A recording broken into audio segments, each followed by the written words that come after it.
Good evening, viewers. For the music to stop blaring in my ears, welcome to the library. Oh, what a day! I've had a rough day. It's work just exploded. I got nothing of what I wanted to do done. I'm currently in the middle of two major projects, both of which I wanted to have serious efforts applied to them today. Well, this week, every day this week. Morning was patching one whole set of technologies, which will take all week long. The afternoon was developing wireless modeling for the entire campus, which is going to take several weeks to finish this stage of this project. So when the entire university exploded, networking wise, to be clear, it was certainly unplanned, and we had a major incident. Like three technologies exploded all at once, and normally it's a bad day when one goes. Hello, Sushi. Welcome to the channel, and thank you for your follow. See that my activity history, which is very easy to follow. It's not that active. Yeah, so when one technology goes kaboom, it is a big effort. People all get into a channel and we talk for hours on end, and a couple hours later, it's usually resolved. And we go, "Phew, that was a tough one." And we call it. We go have coffee. We get on with our day. Yeah, I'm glad you're here. We're finishing Dracula today, as I think I posted that in a few places. Hopefully, I've updated my stream info. I think I did that earlier today. Yes, it does say this. Phew. Phew. Wipe the sweat off your brow. Oh yes, thank you for the shout out. Yeah, you're more on the ball than that. Did it work this time? It looks like it worked this time. Yeah, you're playing Pokemon Legends. Z to A, that's backwards, Sushi, by the way. That's not how the alphabet works. You maybe contact Nintendo, may help them address that issue. Yeah, that might be important. Yeah. So we had like 3 technologies go, and that was, I think we were 6 hours in before we were back to a state where we could leave it for now. We still had further addressing to do. We have stuff this weekend we're going to do. One of our regionals is down, but to restore it might wreck everything else, so we want to make sure no one's working at the time. Zaza. Yeah, I'm not a big We have a friend, the Chibi Phoenix, who is a streamer. He likes Pokemon. He's perhaps angrily liking it. I'm not sure. It is most Canadian Pokemon. Okay, ZA, or it's not Z-Day. It's gotta be ZA. Yeah, that's fair. I found out. Oh, we made our goal, and Twitch finally, for all of like 50 followers, and Twitch finally agreed that yes, it does agree now with itself that we have 50 followers. It couldn't agree before, as is usual with a good old Twitch interface. You finished the Whistler last night and played. Oh, okay. Yeah, actually, I think I saw your announcement saying you might play Pokemon or not. Right? I think you did that on Blue Sky. Was that on Blue Sky? Nice. Well, good work. Good work. All the books are being finished. Soon there will be no more books to read. That's a little bitter sad. We have that 100% completeness going, right? That's happening soon. So Valana, I have bad news. If I make you a VPI, a VIP, sorry, I have to revoke your moderator status. For some reason, VIP. For some reason, Twitch is like, no, you can either be moderator or VIP. You can't be both. Like, that's the whole point of bothering with, deciding that goal was worth achieving was so that I could award my wife, my moderator, and my manager with a diamond. There will be no diamonds for you. No diamonds in our marriage. It's tragic. But it's unavoidable, unfortunately, and it's all Twitch's fault. Damn corporations. That's what I say.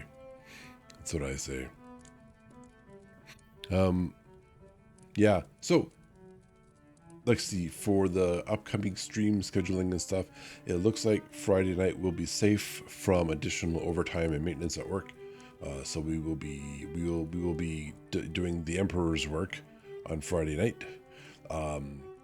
Sunday night, I am not so sure. It really depends what happens on Saturday. We're going to do some work on Saturday.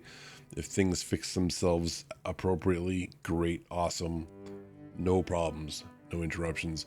If we require to work all day Saturday and Sunday as well, yeah, Sunday morning. Yeah, that's when we game on Sunday morning. But it doesn't really matter. If I'm working Sunday, I don't care what time the stream would be. It would probably be a non-stream. So yeah, so Sunday is questionable. It'd be nice to get to it. At the same time, I might be too exhausted and spent. Many spoons have been spent already today. For anyone who doesn't understand what that means,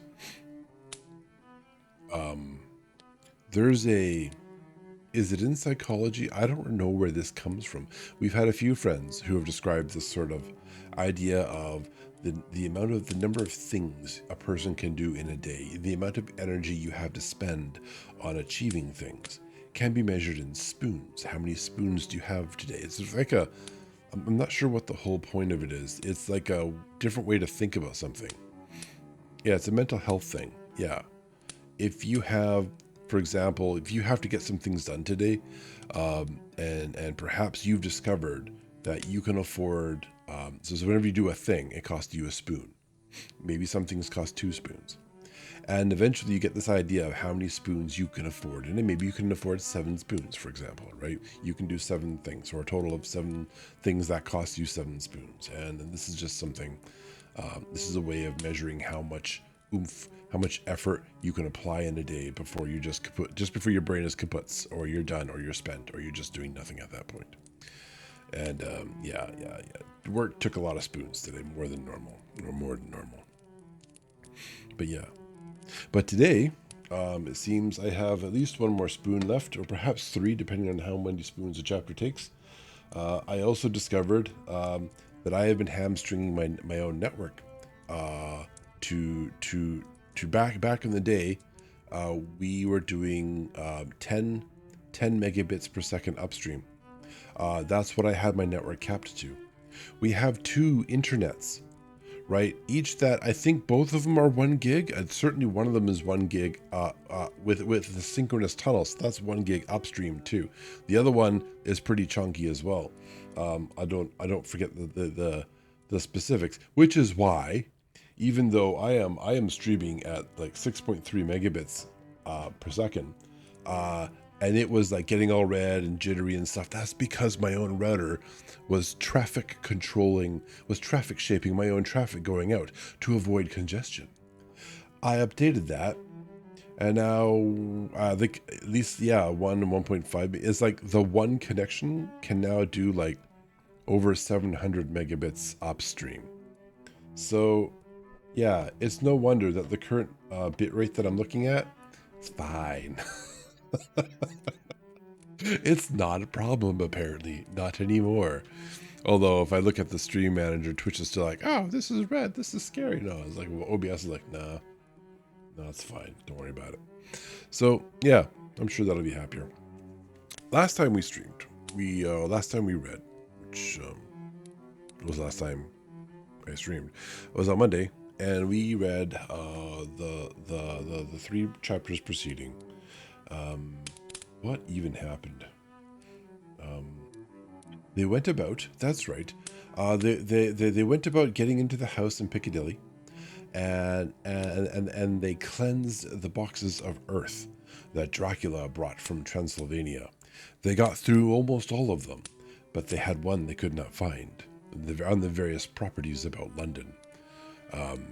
Dracula, being the brave, scary monster that he is, ran away at that point. And he has taken ship. He has boarded ship, and he has taken passage back towards his ancestral home of Transylvania. Our heroic men, who only cry a lot more than the woman they claim to be weak and frail, are arranging to travel by land, which will be much faster than by boat. Which, my brain is like, that's wrong. Like, it's gotta be wrong. But I'm not a person who goes by ship a whole lot. So whatever, cool. Let's just go with that. They're going to get there ahead of time, ahead of Dracula. He has to travel by boat because he has to carry that big box of earth with him. Otherwise, he is very vulnerable. According to the superstitions that Van Helsing has reported on, he needs that earth in order to change form. Otherwise, he is, and he can only do it at like dawn or dusk, and he's stuck in the form he has without this sort of earth to return to kind of. This augments his powers, and so he is on his way back. And we have we shipped out yet? I think we're either about to ship out or we have shipped out. We're headed on our way back to Transylvania, back to where the story began. I wonder if Jonathan will be able to tolerate the memories that no doubt will surface and cause him all sorts of pain and grief. In the meantime, we have the question of Mina. Mina was put into a hallucination in order to spy upon Dracula. Although this was not explained until after all was said and done. She said, Van Helsing can hypnotize me. I don't think we've had this bit of information in the story as yet, so apparently we'll just accept it. And when they did so, she was seemingly in a dark space, ostensibly looking through the mind of Dracula. She was in probably the box or a coffin, and the audible clues that she came up with led them to believe that he was on a boat. But now the suspicion is that if she can do this to Dracula, because she is becoming one of Dracula's spawn, perhaps Dracula can do this through her. So there are some concerns. They were going to leave Mina behind. They were not going to tell Jonathan. They were not going to tell her.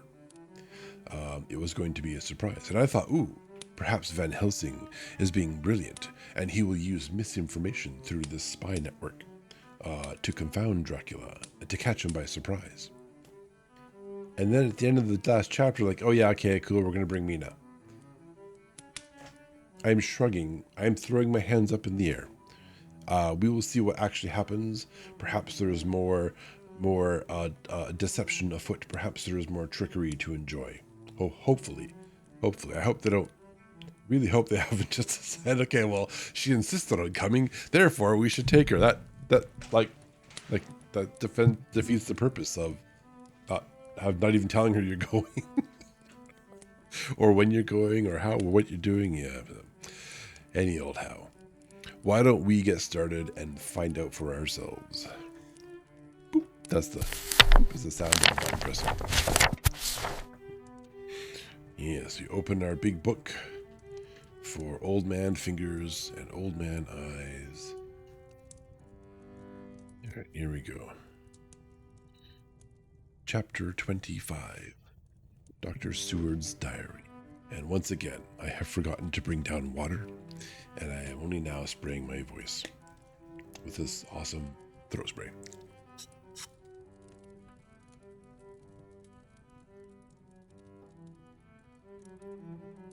October evening. Jonathan Harker has asked me to note... Oh, sorry, this is Dr. Seward's diary. I think I said that. Jonathan Harker has asked me to note this, as he says he is hardly equal to the task and he wants an exact record kept. That's what I say when someone asks me to be scribe in an incident. I'm not really good at it. I think that none of us were surprised when we were asked to see Mrs. Harker a little before the time of sunset. We have of late come to understand that sunrise and sunset are to her times of peculiar freedom, when her old self can be manifest without any controlling force subduing or restraining her, or inciting her to action. This mood or condition begins some half hour or more before actual sunrise or sunset, and lasts till either the sun is high or whilst the clouds are still aglow with the rays streaming above the horizon. At first, there is a sort of negative condition, as if some tie were loosened, and then the absolute freedom quickly follows. When, however, the freedom ceases, the change back or relapse comes quickly, preceded only by a spell of warning silence. Tonight, when we met, she was somewhat constrained, and bore all the signs of an internal struggle, I put it down to myself.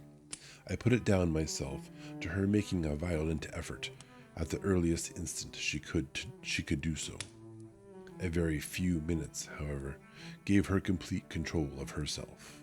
Then, motioning her husband to sit beside her on the sofa where she was half reclining, she made the rest of us bring chairs up close. Taking her husband's hands in hers, began. We are all here together in freedom, for perhaps the last time. I know, dear. I know that you will always be with me to the end. This was to her husband, whose hand had, as we could see, tightened upon hers. In the morning, we go out upon our task, and God alone knows what may be in store for any of us. You are going to be so good to me as to take me with you. I know that all that brave, earnest men can do for a poor, weak woman whose soul is perhaps lost. No, not yet, but is at any rate at stake.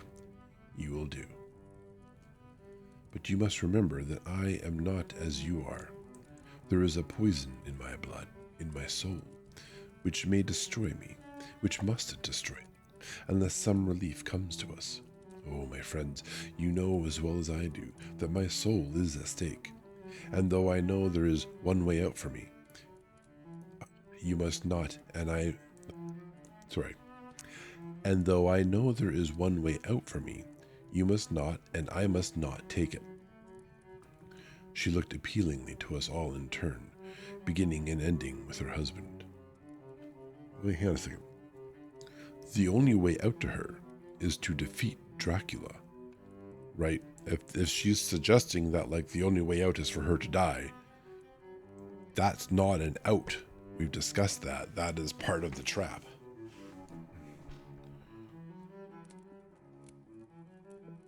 She began and ended with her husband.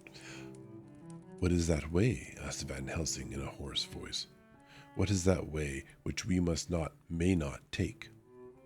That I may die now, either by my own hand or that of another, before the greater evil is entirely wrought. I know, and you know, that were I once dead, you could and would set free my immortal spirit, even as you did my poor Lucy's. Okay, maybe there's that. Were death or the fear of death the only thing that stood in the way, I would not shrink to die here, now, amidst the friends who love me. But death is not all. I cannot believe that to die in such a case, when there is hope before us and a bitter task to be done, is God's will. Therefore I, on my part, give up here the certainty of eternal rest, and go out into the dark, where may be the blackest things that the world or the netherworld holds.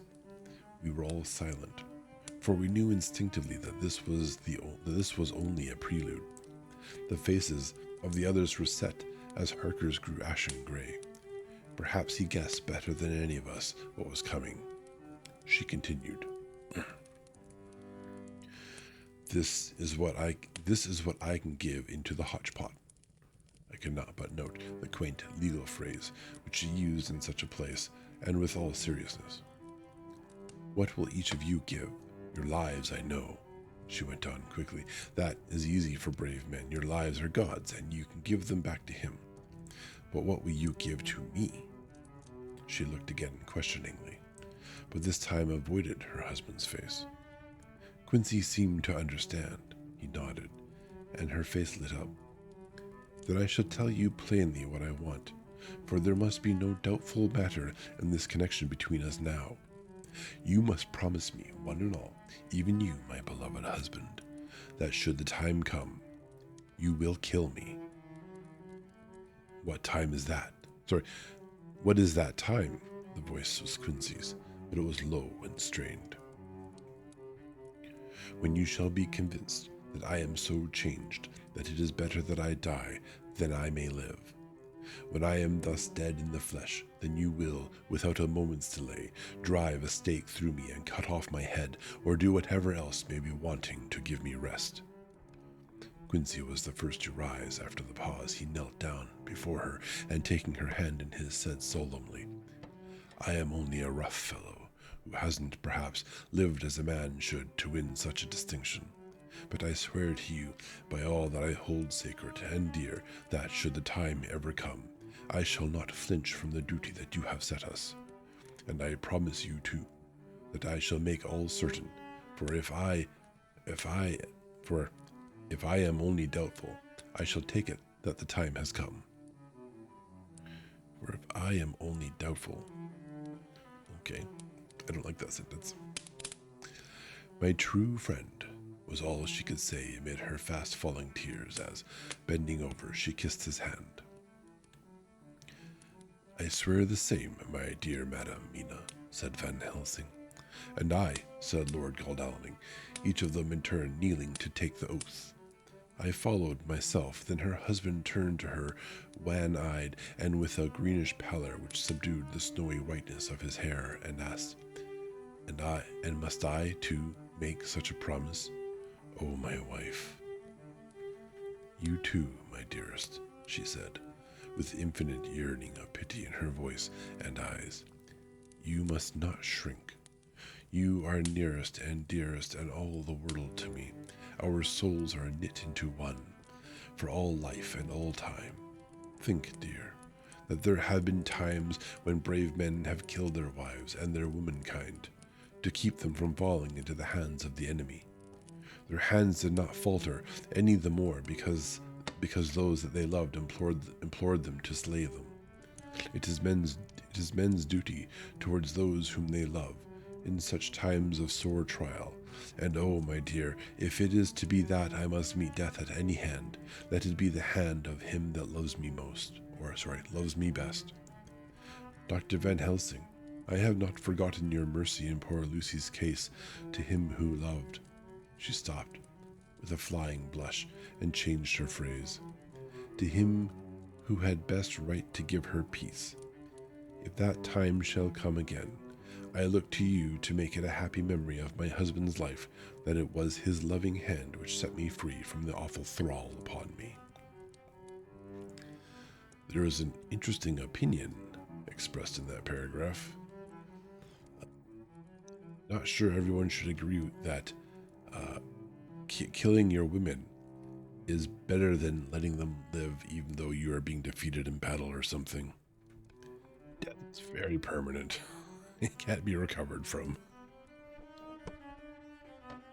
Again, I swear, came the professor's resonant voice. Mrs. Harker positively smiled. As with a sigh of relief, she leaned back and said, And now one word of warning, a warning which you must never forget. This time, if it ever come, may come quickly and unexpectedly, and in such case you must lose no time in using your opportunity. At such a time I myself might be, nay, if the time ever comes, shall be, leagued with your enemy against you. One more request. She became very solemn as she said this. It is not vital and necessary like the other, but I want you to do one thing for me, if you will. We all acquiesced, but no one spoke.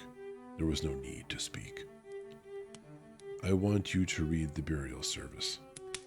She was interrupted by a deep groan from her husband. Taking his hand in hers, she held it over her heart and continued, You must read it over me some day. Whatever may be the issue of all this fearful state of things, it will be a sweet thought to all or some of us.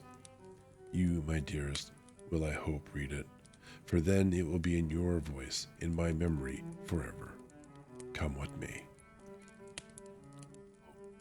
Oh, my dear one, he pleaded, death is afar off from you. Nay, she said, holding up a warning hand, I am deeper in death at this moment than if the weight of an earthly grave lay heavy upon me. Oh, my wife, must I read it? He's such a wuss, he said before he began. It would comfort me, my husband, was all she said, and he began to read when she had got the book ready. How could anyone tell of that strange scene, its solemnity, its gloom, its sadness, its horror, and withal its sweetness? Even a skeptic, who can see nothing but a travesty of bitter truth in anything holy or emotional, would have been melted to the heart had he seen that little group of loving and devoted friends kneeling round that stricken and sorrowing lady, or had the tender passion of her husband's voice, as in tones so broken with emotion that often he had to pause.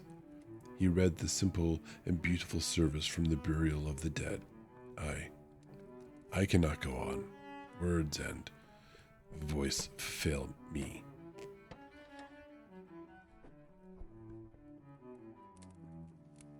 She was right in her instinct, strange as it all was. Bizarre as it may hereafter seem even to us who felt its potent influence at the time, it comforted us much. And the silence, which showed Mrs. Harker's coming relapse from her freedom of soul, it did not seem so full of despair to any of us as we had dreaded. Jonathan Harker's Journal. 15 October, Varna. We left Charing Cross on the morning of the 12th, got to Paris the same night, and took the places secured for us in the Orient Express. We travelled night and day, arriving here at about 5 o'clock. Lord Godalming went to the consulate to see if any telegram had arrived for him, whilst the rest of us came on to this hotel. The Odysseus. Yeah, I'm gonna say the Odysseus. The journey may have had incidents. I was, however, too eager to get on to care for them. Until the Tsarina Catherine comes into port, there will be no interest for me in anything in the wide world. Thank God, Mina is well, and looks to be getting stronger. Her color is coming back. She sleeps a great deal. Throughout the journey, she slept nearly all the time. Before sunrise and sunset, however, she is very wakeful and alert, and it has become a habit for Van Helsing to hypnotize her at such times. At first, some effort was needed, and he had to make many passes, but now she seems to yield at once, as if by habit, and scarcely any action is needed. He seems to have power at these particular moments to simply will, and her thoughts obey him. He always asks her what she can see and hear. She answers to the first, nothing, all is dark, and to the second, I can hear the waves lapping against the ship and the water rushing by. Canvas and cordage strain and masts and yards creak. The wind is high. I can hear it in the shrouds, and the bow throws back the foam. It is evident that the Tsarina Catherine is still at sea, hastening on her way to Varna. Lord Godalming has just returned. He had 4 telegrams, one each day since we started, and all to the same effect, that the Tsarina Catherine had not been reported to Lloyd's from anywhere. Reported to Lloyd's from anywhere? That sounds like a name, but I suspect it means to land. He had arranged before leaving London that his agent should send him every day a telegram saying if the ship had been reported. He was to have a message even if she were not reported, so that he might be sure that there was a watch being kept at the other end of the wire. We had dinner and went to bed early. Tomorrow we are to see the vice-consul and to arrange, if we can, about getting on board the ship as soon as she arrives. Lloyd's is a shipping insurance company? Oh, okay. Fair. That also kind of makes sense, I guess. Van Helsing says that our chance will be to get on the boat between sunrise and sunset.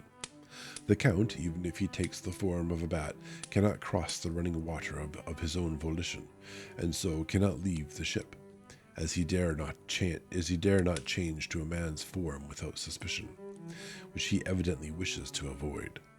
He must remain in the box. If then we can come on board after sunrise, he is at our mercy, for we can open the box and make sure of him, as we did of poor Lucy before he wakes. What mercy he shall get from us will not count for much. We think that we shall not have much trouble with officials or the seamen.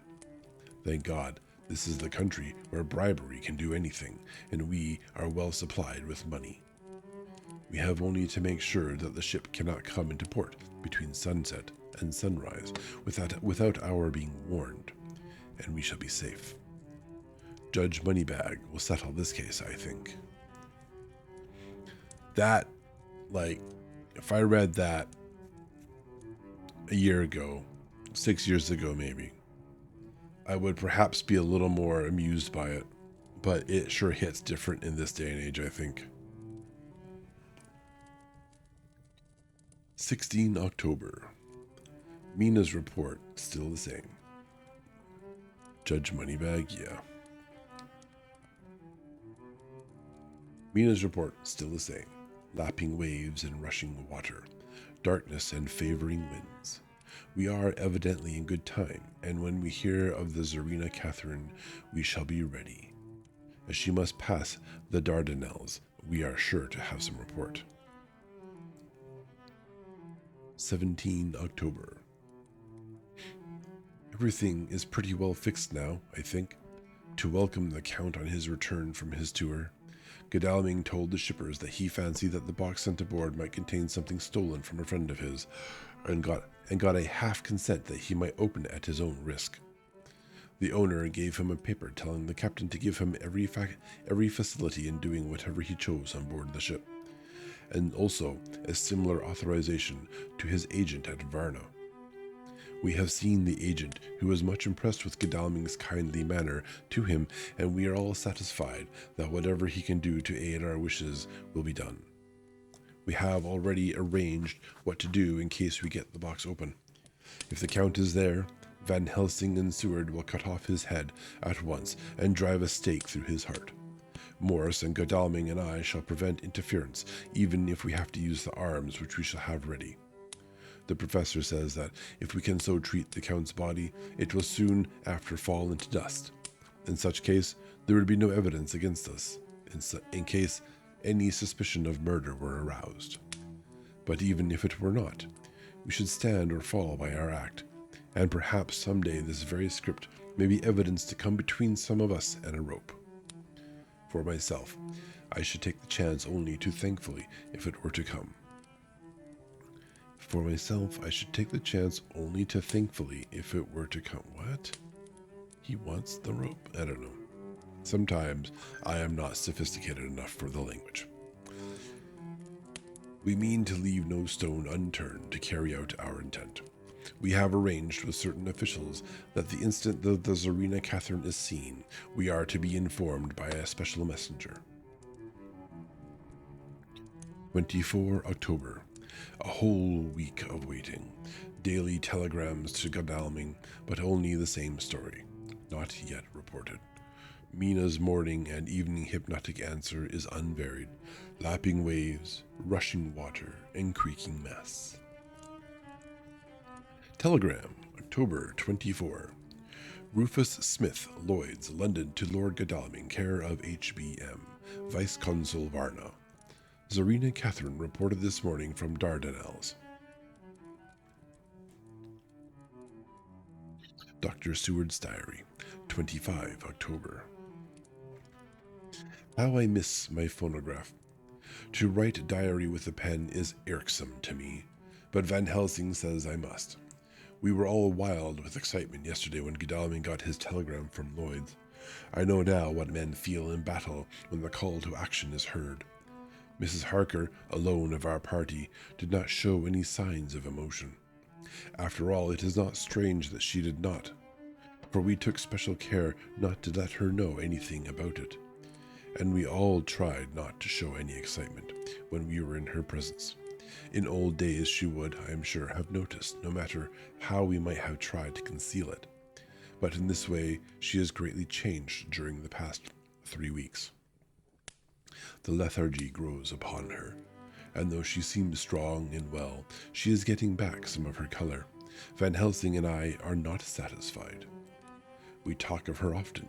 We have not, however, said a word to the others. It would break poor Harker's heart, certainly his nerve, if he knew that he had even a suspicion on the subject. If he knew that we had even a suspicion on the subject. Van Helsing exclaims, he tells me, her teeth He tells me her teeth very carefully whilst she is in the hypnotic condition, for he says that so long as they do not begin to sharpen, there is no active danger of a change in her. If this change should come, it would be necessary to take steps.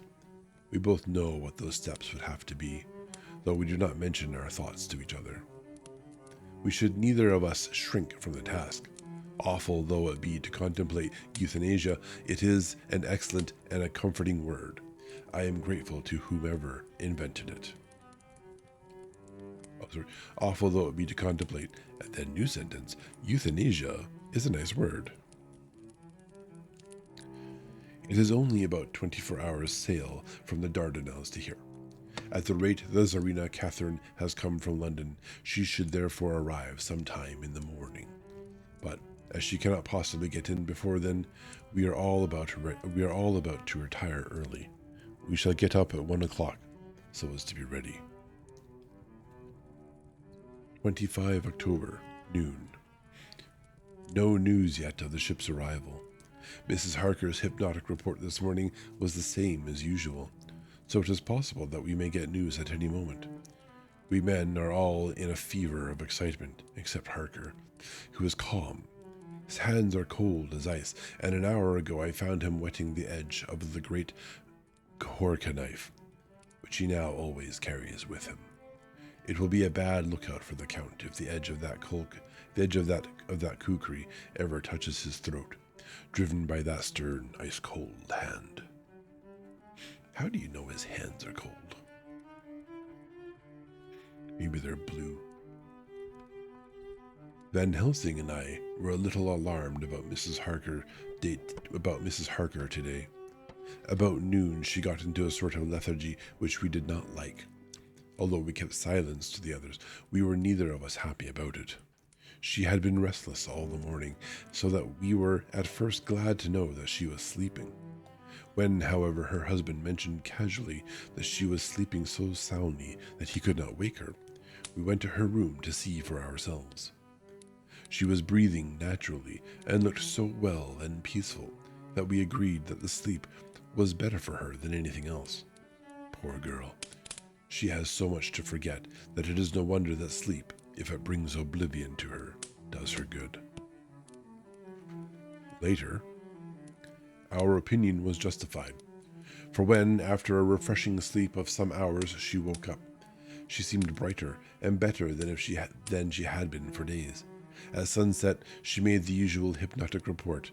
Whether he may be in the Black Sea, the Count is hurrying to his destination. To his doom, I trust.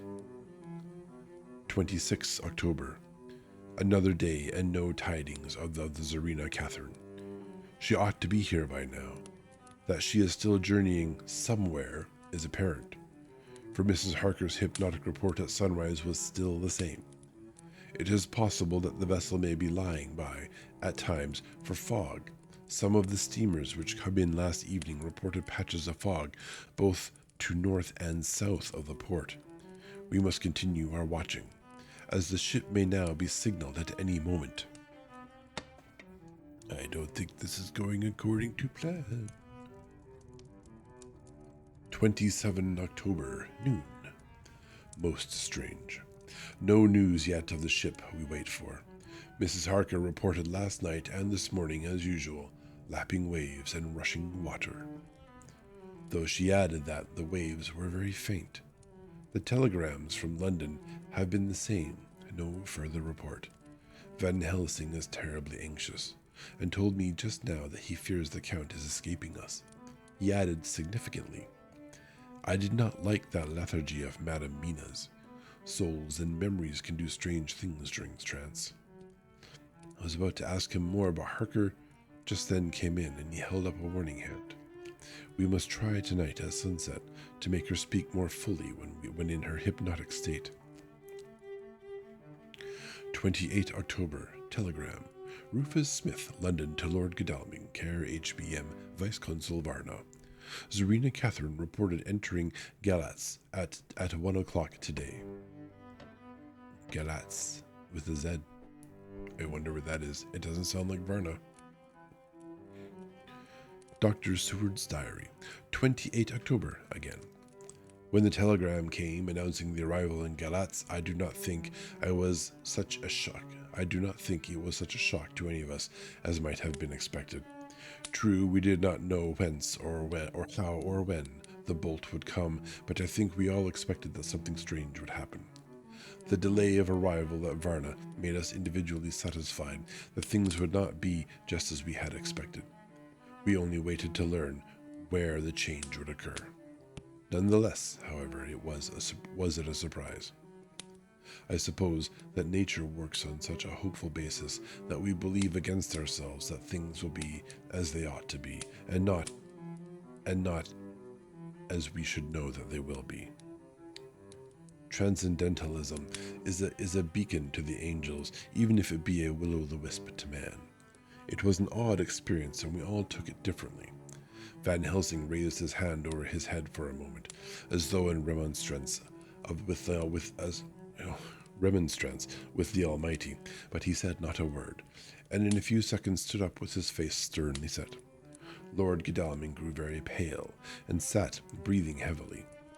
I myself, half stunned, and looked in wonder at one after another. Quincy Morris tightened his belt with that quick movement which I knew so well. In our old wandering days, it meant action. Mrs. Harker grew ghastly white, so that the scar on her forehead seemed to burn. She folded her hands meekly and looked up in prayer. Oh, EGI. Okay, that's not what she did, that's what I did. Harker smiled, actually smiled. The dark, bitter smile of one who is without hope, but at the same time his action belied his words, for his hands instinctively sought the hilt of the great kukri knife and rested there. "When does the next train start for Gals?" said Van Helsing to us generally. "At 6:30 tomorrow morning." We all started, for the answer came from Mrs. Harker. "How on earth do you know?" said Art. "You forget. Or perhaps you do not know, though Jonathan does, and so does Dr. Van Helsing, that I am the train fiend. At home in Executor, I always used to make up the timetables, so as to be helpful to my husband. I found it so useful sometimes that I always make a study of the timetables now. I knew that if anything were to take us to Castle Dracula, we should go by Gals, or at any rate through Bucharest. So I learned the times very carefully. Unhappily, there are not many to learn, as the only train tomorrow leaves, as I say." "Wonderful woman," murmured the professor. "Can't we get a special?" asked Lord Godalming. Van Helsing shook his head. "I fear not. This land is very different from yours or mine. Even if we did have a special, it would probably not arrive as soon as our regular train. Moreover, we have something to prepare. We must think. Now let us organize. You, friend Arthur, go to the train and get the tickets and arrange that all be ready for us to go in the morning. Do you, friend Jonathan, go to the agent of the ship and get from him letters to the agent in Gals, with authority to make search the ship just as it was here. Morris Quincy, you see the vice-consul and get his aid with his fellow in Gals and all he can do to make our way smooth, so that no time is be lost when over the Danube. The Danube. John will stay with Madame Mina and me, and we shall consult. For so if time be long, you may be delayed, and it will not matter when the sun set, since I am here with Madame to make report." "And I," said Mrs. Harker brightly, more like her old self than she had been for many a long day, "shall try to be of use in all ways, and shall think and write for you as I used to do. Something is shifting from me, and in some strange way, and I feel freer than I have been of late." The three younger men looked happier at the moment, as they seemed to realize the significance of her words. But Van Helsing and I turned to each other, met each a grave and troubled glance. We said nothing at the time, however. When the three men had gone out to their tasks, Van Helsing asked Mrs. Harker to look up the copy of the diaries and find him the part of Harker's journal at the castle. She went away to get it. When the door was shut upon her, he said to me, "We mean the same. Speak out." "There is some change. It is a hope that makes me sick, for it may deceive us. Quite so.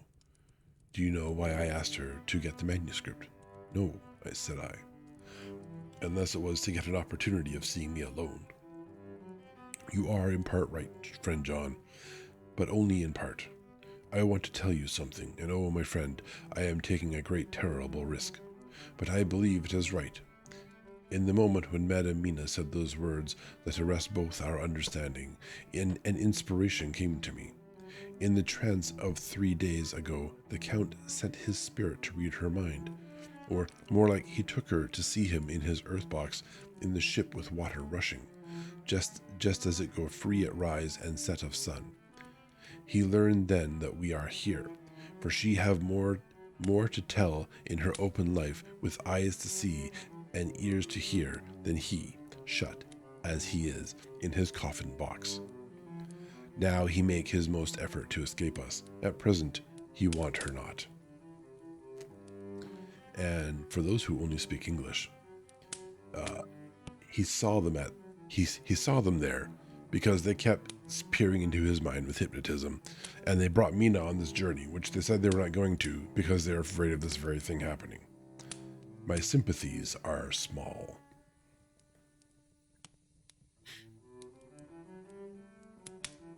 He is sure, with his so great knowledge, that she will come at his call, but he cut her off, take her, as he can do, out of his own power, so that she come not on, so she come not to him. Ah, there I have hope that our man brains. You realize they're using her. Yeah, just as we suspected they would. There I have hope that our man brains that have been of man so long, and that have not lost the grace of God, will come higher than his child brain that lie in his tomb for centuries, that grow not yet to our stature, and that do only work selfish and therefore small. These words. Here comes Madame Mina, not a word to her of her trance. She know it not, and it would overwhelm her and make despair just when we want all her hope, all her courage. When most we want all her great brain, which is trained like man's brain, but is of sweet woman, and have a special power which the Count give her, and which he may not take away altogether, though he think not so. Hush, let me speak, and you shall learn. Oh, John, my friend, we are in awful straits. I fear as I never feared before. We can only trust the good God. Silence, here she comes. He needs more English.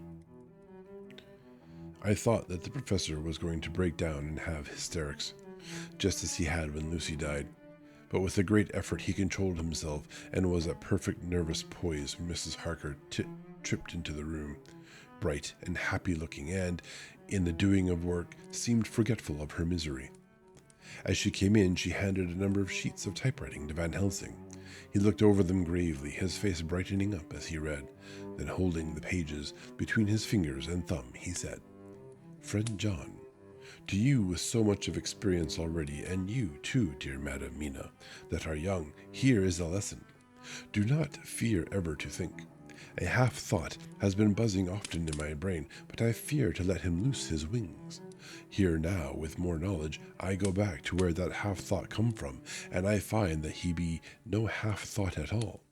That be a whole thought, though so young that he is not yet strong to use his little wings. Nay, like the ugly duck of my friend Hans Andersen, he be no duck thought at all, but a big swan thought, that sail nobly on big wings. When the time come for him to try them, see, I read here what Jonathan have written you. I would have told him to shut up and get to the point by now. What the hell's he talking about? Thought grew up and became a swan? Sorry, it's just so ridiculous. My book's not large enough. Let me add a paragraph. Anyways, see, I read here what Jonathan have written.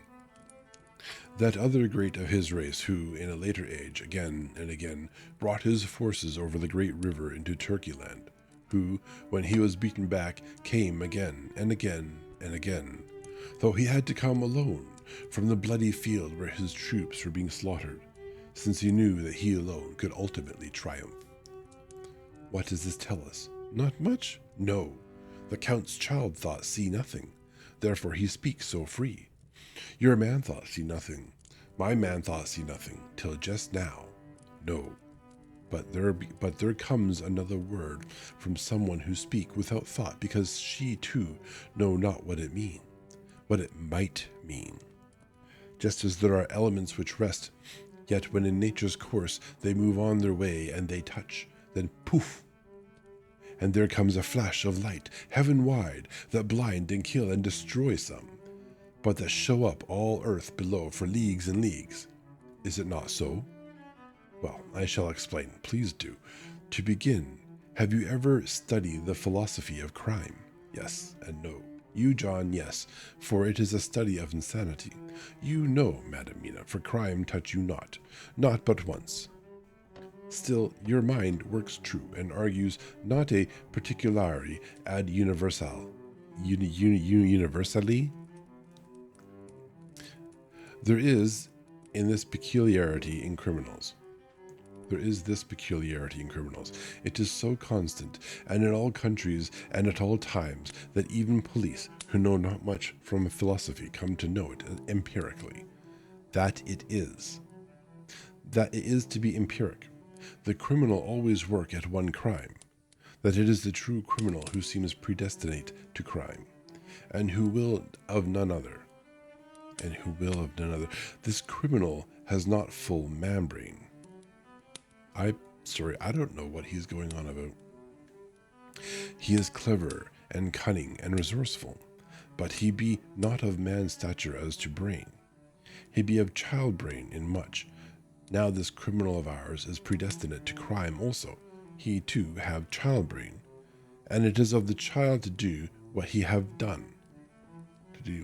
Can't be original, perhaps. The little bird, the little fish, the little animal learn not by principle, but empirically. And when learn to do, then there is to him the ground to start from to do more. Das pausto, said Archimedes. Said Archimedes, give me a fulcrum, and I shall move the world. To do once is the fulcrum, whereby child brain become man brain. And until he have the purpose to do more, he continue to do the same again every time, just as he have done before. Oh, my dear, I see that your eyes are opened, and that to you the lightning flash show all the leagues. For Mrs. Harker began to clap her hands, and her eyes sparkled. He went on. Now, you shall speak. Tell us, two dry men of science, what you see with those so bright eyes. He took her hand and held it whilst she spoke. His finger and thumb closed on her pulse, as I thought, instinctively and unconsciously, as she spoke. The Count is a criminal and of criminal type. Nordau and Lombroso would so classify him. And qua criminal, he is of imperfectly formed mind. Thus, in a difficulty, he has to seek resource in habit. His past is a clue, and the one page of it that we know, and that from his own lips tells that once before, when, in what Mr. Morris will call a tight place, he went back to his own country from the land he had tried to invade, and thence, without losing purpose, prepared himself for a new effort. He came again better equipped for his work, and won. So he came to London to invade a new land. He was beaten, and when all hope of success was lost, and his existence in danger, he fled back over the sea to his home, just as formerly he had fled back over the Danube from Turkeyland. All this to say that he has one strategy. Good. Oh, you so clever lady, said Van Helsing enthusiastically, as he stooped and kissed her hand. A moment later, he said to me as calmly as though we had been having a sick-room consultation. 72 only, and in all his excitement, I have hope. Turning to her again, he said with keen expectation, "But go on, go on. There is more to tell, if you will. Be not afraid. John and I know, and I do in any case, and shall tell you if you are right. Speak without fear." "I will try to. But you will forgive me if I seem egotistical." "Nay, fear not. You must be an egoist, for it is of you that we think." You must be egotist. All right. That's fine. There are many egos in that room. You're in good company. We have ads starting pretty soon here. I'm happy to see that all the modifications I made to my banners are thus far still working. We are going to pause for the break. I do need to go fetch me a water, which I forgot to do earlier. Let's see. Now, it really comes down to, does Twitch feel like ads should be coming up in 1 minute or 2 minutes? It does so randomly with this particular API call. It is a frustration indeed. But that's what it is. Ads incoming. The only sort of reliable API call is when the ads actually start. Itchy nose. Sometimes my mustache hairs curl up to meet my nose hairs, and it tickles. Okay, I've had water delivered to me now. That ruins my plans for the actual ad break. Thank you, Valana. That's very inconsiderate of you. What are you doing down here? Oh, yeah, we are being tricksy. All right, and there we go. You'll be back. And the ads are over, as they should be. We must be getting near the end of this chapter, eh? Pretty soon, I suppose. Let's see, where were we? Let's stand up and adjust my pants.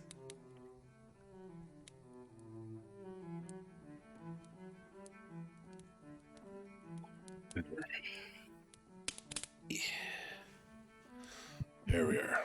There we are. All things are as they should be.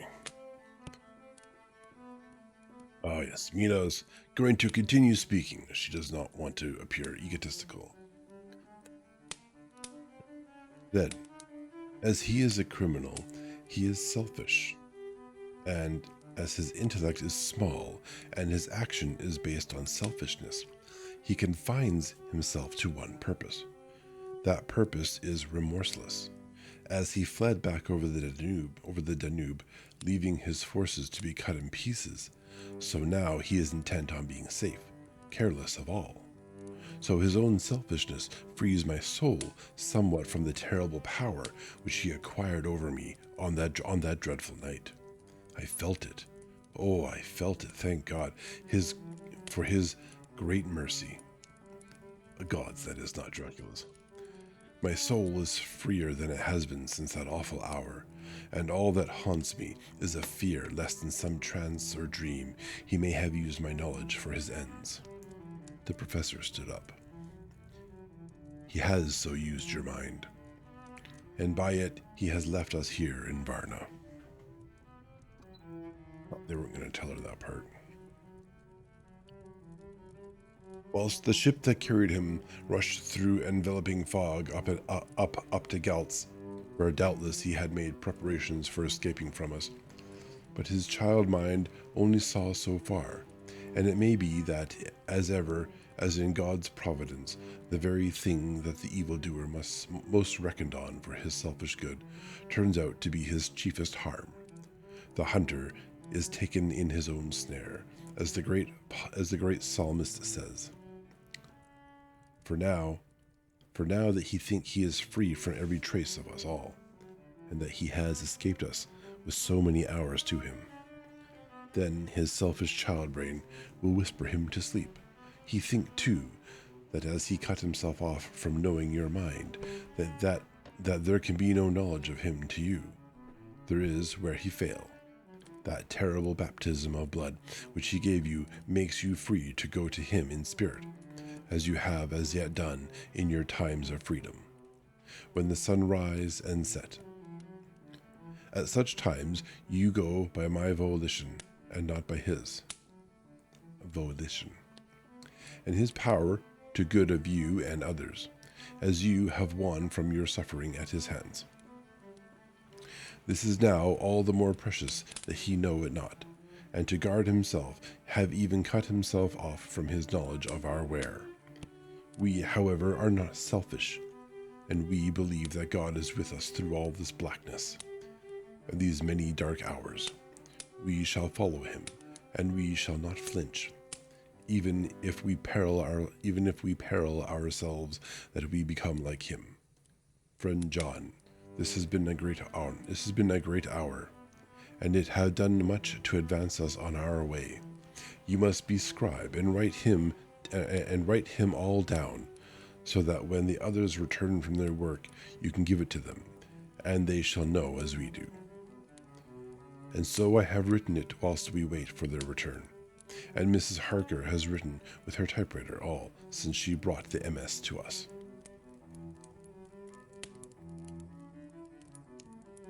Chapter 26. Dr. Seward's Diary. 29 October. This is written in the train from Varna to Gels. Last night we all assembled a little before the time of sunset. Each of us had done his work as well as he could. So far as thought and endeavor and opportunity go, we are prepared for the whole of our journey, and for our work when we get to Gels. When the usual time came round, Mrs. Harker prepared herself for her hypnotic effort, and after a longer and more serious effort on the part of Van Helsing than has been usually necessary, she sank into the trance. Usually, she speaks on a hint, but this time the professor had to ask her questions, and to ask them pretty resolutely, before we could learn anything. At last her answer came. I can see nothing. We are still. There are no waves lapping, but only a steady swirl of water softly running against the hawser. I can hear men's voices calling near and far, and the roll and creak of oars in the rowlocks. A gun is fired somewhere. The echo of it seems far away. There's a tramping of feet overhead, and ropes and chains are dragged along. What is this? There is a gleam of light. I can feel the air blowing upon me. Here she stopped. She had risen, as if impulsively, from where she lay on the sofa, and raised both her hands, palms upwards, as if lifting a weight. Van Helsing and I looked at each other with understanding. Quincy raised his eyebrows slightly and looked at her intently, whilst Harker's hands instinctively closed round the hilt of his kukri. There was a long pause. We all knew that the time when she could speak was passing, but we felt that it was useless to say anything. Suddenly she sat up, and as she opened her eyes, said sweetly, "Would none of you like a cup of tea? You must all be so tired." We could only make her happy, and so acquiesced. She bustled off to get tea. Maybe one of you should get that. When she had gone, Van Helsing said, "You see, my friends, he is close to land. He has left his earth chest, but he has yet to go on shore. In the night he may lay hidden somewhere, but if he be not carried on shore, or if the ship do not touch it, he cannot achieve the land. In such a case he can, if it be in the night, change his form, and can jump or fly on shore as he did at Whitby. But if the day come before he get on shore, then unless he be carried, he cannot escape. And if he be carried, then the customs men may discover what the box contain. Thus, in fine, if he escapes not on shore tonight or before dawn, there will be the whole day lost to him. We may then arrive in time. For if he escape not at night, we shall come on him in daytime, boxed up and at our mercy. For he dare not be his true self, awake and visible, lest he be discovered. There was no more to be said, so we waited in patience until the dawn, at which time we might learn more from Mrs. Harker. Early this morning we listened, with breathless anxiety for her response in her trance. The hypnotic stage was even longer in coming than before, and when it came, the time remaining until full sunrise was so short that we began to despair. Van Helsing seemed to throw his whole soul into the effort. At last, in obedience to his will, she made reply. All is dark. I hear lapping water, level with me, and some creaking as of wood on wood. She paused, and the red sun shot up. We must wait to tonight, until tonight. And so it is that we are traveling towards Gauts in an agony of expectation. We are due to arrive between 2 and 3 in the morning, but already at Bucharest. Bucharest? It's probably Bucharest. We are 3 hours late, so we cannot possibly get in till well after sun up. Thus, we shall have 2 more hypnotic messages from Mrs. Harker. Either or both may possibly throw more light on what is happening. Later, sunset has come and gone. Fortunately, it came at a time when there was no distraction, for it had occurred whilst we were at a station. We might not have secured the necessary calm, for if it had occurred whilst we were at a station, we might not have secured the necessary calm and isolation. Mrs. Harker yielded to the hypnotic influence even less readily than this morning. I am in fear that her power of reading the Count's sensations may die away just when we want it most. It seems to me that her imagination is beginning to work. Whilst she has been in the trance hitherto, she has confined herself to the simplest of facts. If this goes on, it may ultimately mislead us. If I thought that the Count's power over her would die away equally with her power of knowledge, it would be a happy thought, but I am afraid that it may not be so. When she did speak, her words were enigmatical. Something is going out. I can feel it pass me like a cold wind. I can hear, far off, confused sounds, as of men talking in strange tongues, fierce falling water, and the howling of wolves. She stopped, and a shudder ran through her, increasing in intensity for a few seconds, till, at the end, she shook as though in a palsy. She said no more, even in answer to the professor's imperative questioning. When she woke from the trance, she was cold and exhausted and languid, but her mind was all alert. She could not remember anything, but asked what she had said.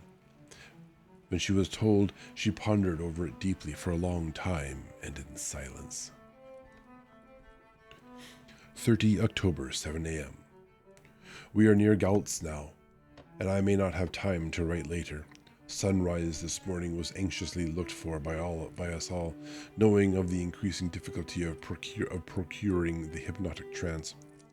Van Helsing began his passes earlier than usual. They produced no effect, however, until the regular time, when she yielded with a still greater difficulty.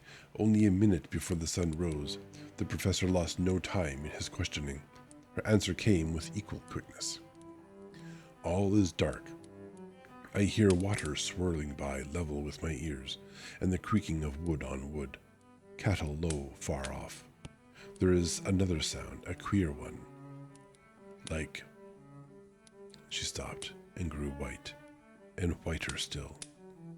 Go on, speak, I command you, said Van Helsing in an agonized voice. At the same time, there was despair in his eyes, for the risen sun was reddening even Mrs. Harker's pale face. She opened her eyes, and we all started as she said sweetly, and seemingly with the utmost unconcern, "Oh, Professor, why ask me to do what you know I can't? I don't remember anything." Then, seeing the look of amazement on our faces, she said, turning from one to the other with a troubled look, "What have I said? What have I done? I know nothing, only that I was lying here half asleep and heard you say, Go on, speak, I command you. It seems so funny to hear you order me about as if I were a bad child. Oh, Madam Mina, he said, sadly, it is proof, if proof be needed, of how I love and honor you, when a word for your good, spoken more earnest than ever, can seem so strange because it is to order her whom I am proud to obey. The whistles are sounding. We are nearing Galtz. We are on fire with anxiety and eagerness. Mina Harker's Journal, 30 October. Mr. Morris took me to the hotel where our rooms had been ordered by telegraph, he being the one who could best be spared, since he does not speak any foreign language. The forces were distributed much as they had been at Varna, except that Lord Godalming went to the vice-consul, as his rank might serve as an immediate guarantee of some sort to the official, we being in an extreme hurry. Jonathan and the two doctors went to the shipping agent to learn particulars of the arrival of the Tsarina Catherine. Later, Lord Godalming has returned. The consul is away and the vice-consul sick, so the routine work has been attended to by a clerk. He was very obliging and offered to do anything in his power. Jonathan Harker's Journal, 30 October. Same day, right? Yeah, same day. At 9 o'clock, Dr. Van Helsing, Dr. Seward, and I called on Messrs. Mackenzie and Steinkopf, the agents of the London firm of Hapgood. They had received a wire from London in answer to Lord Godalming's telegraphed request, asking us to show them any civility in their power. They were more than kind and courteous, and took us at once on board the Tsarina Catherine, which lay at anchor out in the river harbor. There we saw the captain, Donaldson by name, who told us of his voyage. He said that in all his life he had never had so favorable a run. Man, he said, but it made us afeard, for we expected that we should have to pay for it with some rare piece of ill luck, so as to keep up the average. It's no canny to run frae London to the Black Sea wi a wind a hinty, as though the Deil himself were bawling on your sail for his ain purpose, and oh dear Lord, I'm so sorry, and all the time we could no spear a thing, no see a thing maybe. Gin were nigh a ship, nor a port, nor a headland. A fog fell on us and travelled wi us, till when after it had lifted and we looked out, the Deil a thing could we see. The dial. What does that mean? The Deil a thing we could see. We ran by Gibraltar, without being able to signal, until we came to the Dardanelles, and had to wait to get our permit to pass. We never were within hail o' aught. At first I inclined to slack off sail and beat about till the fog was lifted, but whiles I thought that if the Deil was minded to get us into the Black Sea quick, he was like to do it whether we would or no. If we had a quick voyage, it would be no to our miscredit with the owners, or no hurt to our traffic, and the old mon who had served his ain purpose wad be decently grateful to us for no hindering him. This mixture of simplicity and cunning, of superstition and commercial reasoning, aroused Van Helsing, who said, "Mine friend, that devil is more clever than he is thought by some, and he know where he meet his match." The skipper was not displeased with the compliment, and went on, "Also, Deil is devil? Deil. Devil, devil, Deil. I can't reconcile that in my brain." The captain goes on. "When we got past the Bosphorus, the men began to grumble. Some of them, the Romanians, came and asked me to heave overboard a big box which had been put on board by a queer-looking old man just before we had started frae London. I had seen them speer at the fellow and put out their twa fingers when they saw him to guard against the evil eye. Man, but the superstition of foreigners is perfectly ridiculous. Well, ridiculous. Ridiculous. Anyways, ridiculous. I sent them about their business pretty quick. But as just after a fog closed in on us, I felt a wee bit as they did. Ain't something, though I wouldn't say it was again in the big box. Well, on we went. And as the fog didn't let up for 5 days, I just let the wind carry us. For if the deal wanted to get somewhere as well, he would fetch it up. Who would fetch it up a rate, and if he didn't, well, we'd keep a sharp lookout anyway. Sure, Inuk. We had a fair way and deep water all the time. And 2 days ago, when the morning sun came through the fog, we found ourselves just in the river opposite Galtz. The Romanians were wild and wanted me, right or wrong, to take out the box and fling it in the river. I hadn't argy with them about it with a handspike, and when the last of them rose off the deck with his head in his hand, I had convinced them that, evil eye or no evil eye, the property and the trust of my owners were better in my hands than in the river Danube. They had, mind ye, taken the box on the deck ready to fling in, and as it was marked Galtz via Varna, I thought I'd let it lie till we discharged in the port and get rid of it altogether.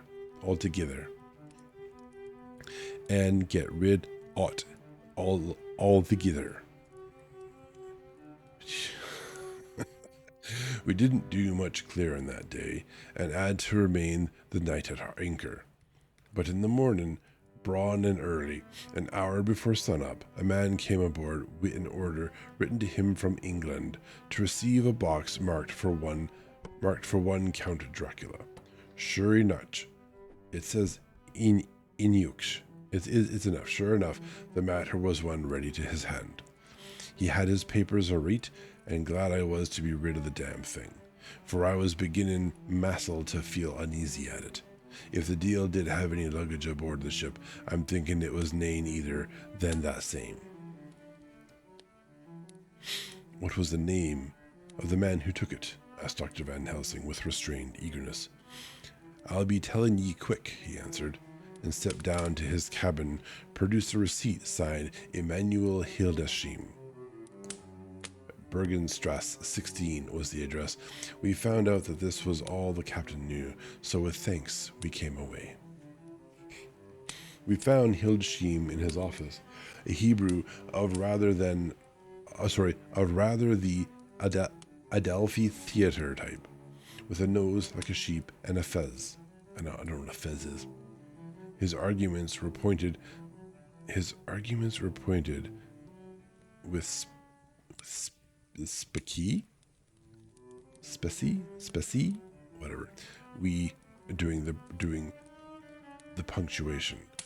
His arguments were pointed with specie, we doing the punctuation, and with a little bargaining, he told us what he knew. This turned out to be simple but important.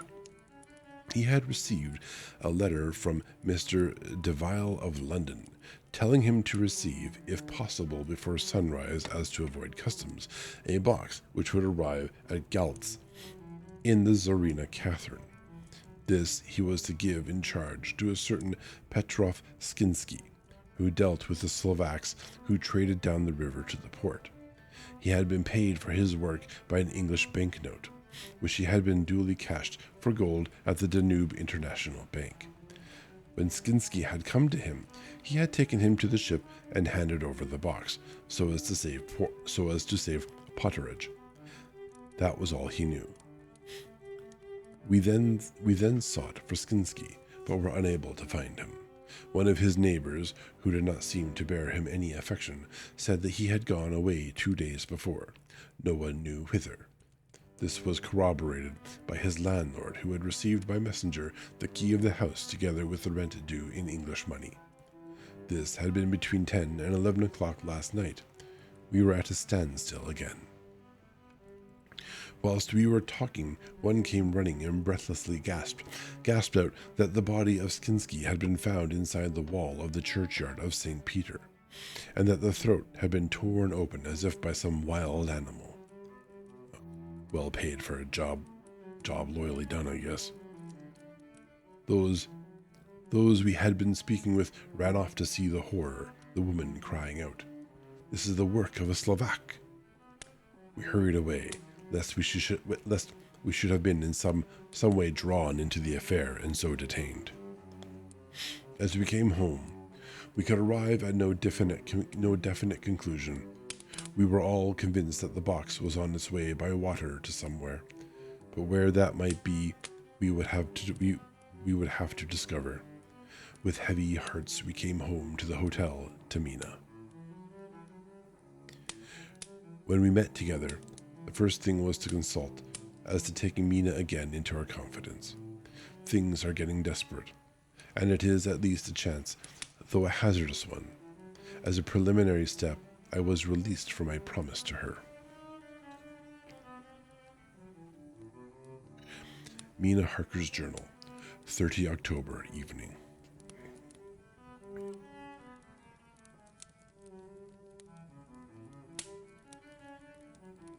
They were so tired and worn out and dispirited that there was nothing to be done till they had had some rest. So I asked them all to lie down for half an hour whilst I should enter everything up to the moment. I feel so grateful to the man who invented the traveler's typewriter and to Mr. Morris for getting this one for me. I should have felt quite astray doing the work if I had to write it with a pen. It is all done. Poor dear, dear Jonathan. What he must have suffered. What he must be suffering now. He lies on the sofa hardly seeming to breathe, and his whole body appears in collapse. His brows are knit, his face is drawn with pain. Poor fellow, maybe he is thinking. And I can see his face all wrinkled up with the concentration of his thoughts. Oh, if I could only help at all. I shall do what I can. I have asked Dr. Van Helsing, and he has got me all the papers that I have not yet seen. Whilst they are resting, I shall go over all carefully, and perhaps I may arrive at some conclusion. I shall try to follow the professor's example and think without prejudice on the facts before me. I do believe that under God's providence, I have made a discovery. I shall get the maps and look over them. I am more than ever sure that I am right. My new conclusion is ready, so I shall get our party together and read it. They can judge it. It is well to be accurate, and every minute is precious. Mina Harker's memorandum entered in her journal. Ground of inquiry. Count Dracula's problem is to get back to his own place. A. He must be brought back by someone. This is evident, for had he power to move himself as he wished, he could go either as man or wolf or bat or in some other way. He evidently fears discovery or interference in the state of helplessness in which he must be, confined as he is between dawn and sunset in his wooden box. B. How is he to be taken? Here a process of exclusions may help us, by road, by rail, by water. 1. By road. There are endless difficulties, especially in leaving the city. X. Oh man, this is deep. There are people, and people are curious and investigate. A hint, a surmise, a doubt as to what might be in the box would destroy him. Y. There are, or there may be, customs and octroi officers to pass. Z. Or Z. His pursuers might follow. This is his highest fear, and in order to prevent his being betrayed, he has repelled, so far as he can, even his victim, me. 2. By rail. There is no one in charge of the box. It would have to take its chance of being delayed, and delay would be fatal, with enemies on the track. True, he might escape at night, and what would he be if left in a strange place with no refuge that he could fly to? This is not what he intends, and he does not mean to risk it. 3. By water. Here is the safest way, in one respect, but with the most danger in another. On the water he is powerless except at night. Even then he can only summon fog and storm and snow and his wolves. But were he wrecked, the living water would engulf him. helpless, and he would indeed be lost. He could have the vessel drive to land, but if it were unfriendly land, wherein he was not free to move, his position would still be desperate. We know from the record that he was on the water, so what we have to do is ascertain what water. The first thing is to realize exactly what he has done as yet. We may then get a light on what his later task is to be. Okay. Firstly, we must differentiate between what he did in London as part of his general plan of action when he was pressed for moments and had to arrange as best as he could. Secondly, we must see as well as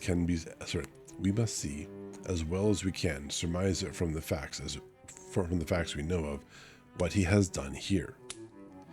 As to the first, he evidently intended to arrive at Gals and sent envoys to Varna to deceive us lest we should ascertain his means of exit from England. His immediate and sole purpose then was to escape. The proof of this is the letter of instructions sent to Emanuel Hildesheim to clear and take away the box before sunrise.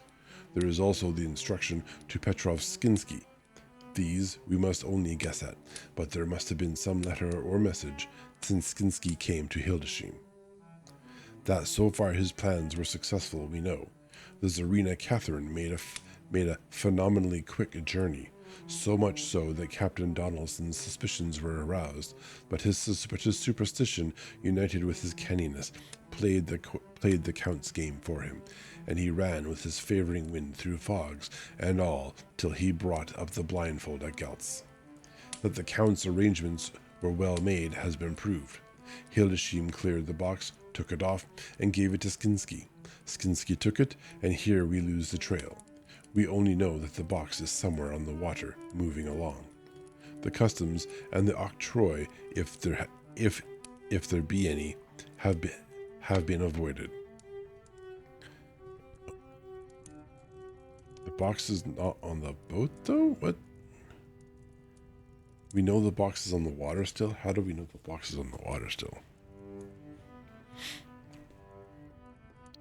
Now we come to what the Count must have done after his arrival, on land, at Gals. The box was given to Skinsky before sunrise. At sunrise, the Count could appear in his own form. Like, how do we know the box is still on water? Did we do like another hypnotism thing? I don't think we did that. Oh yeah, we did actually. Yeah. Okay, no. Yeah, the last hypnotism, it was kind of weird. It wasn't on the water that we were familiar with beforehand. There were other things happening and wolves were howling. So that's like maybe a river or something now. Like a more inland river. I don't know. Certainly not in the Black Sea. Oh, let's see. The box was given to Skinsky before sunrise. At sunrise, the Count could appear in his own form.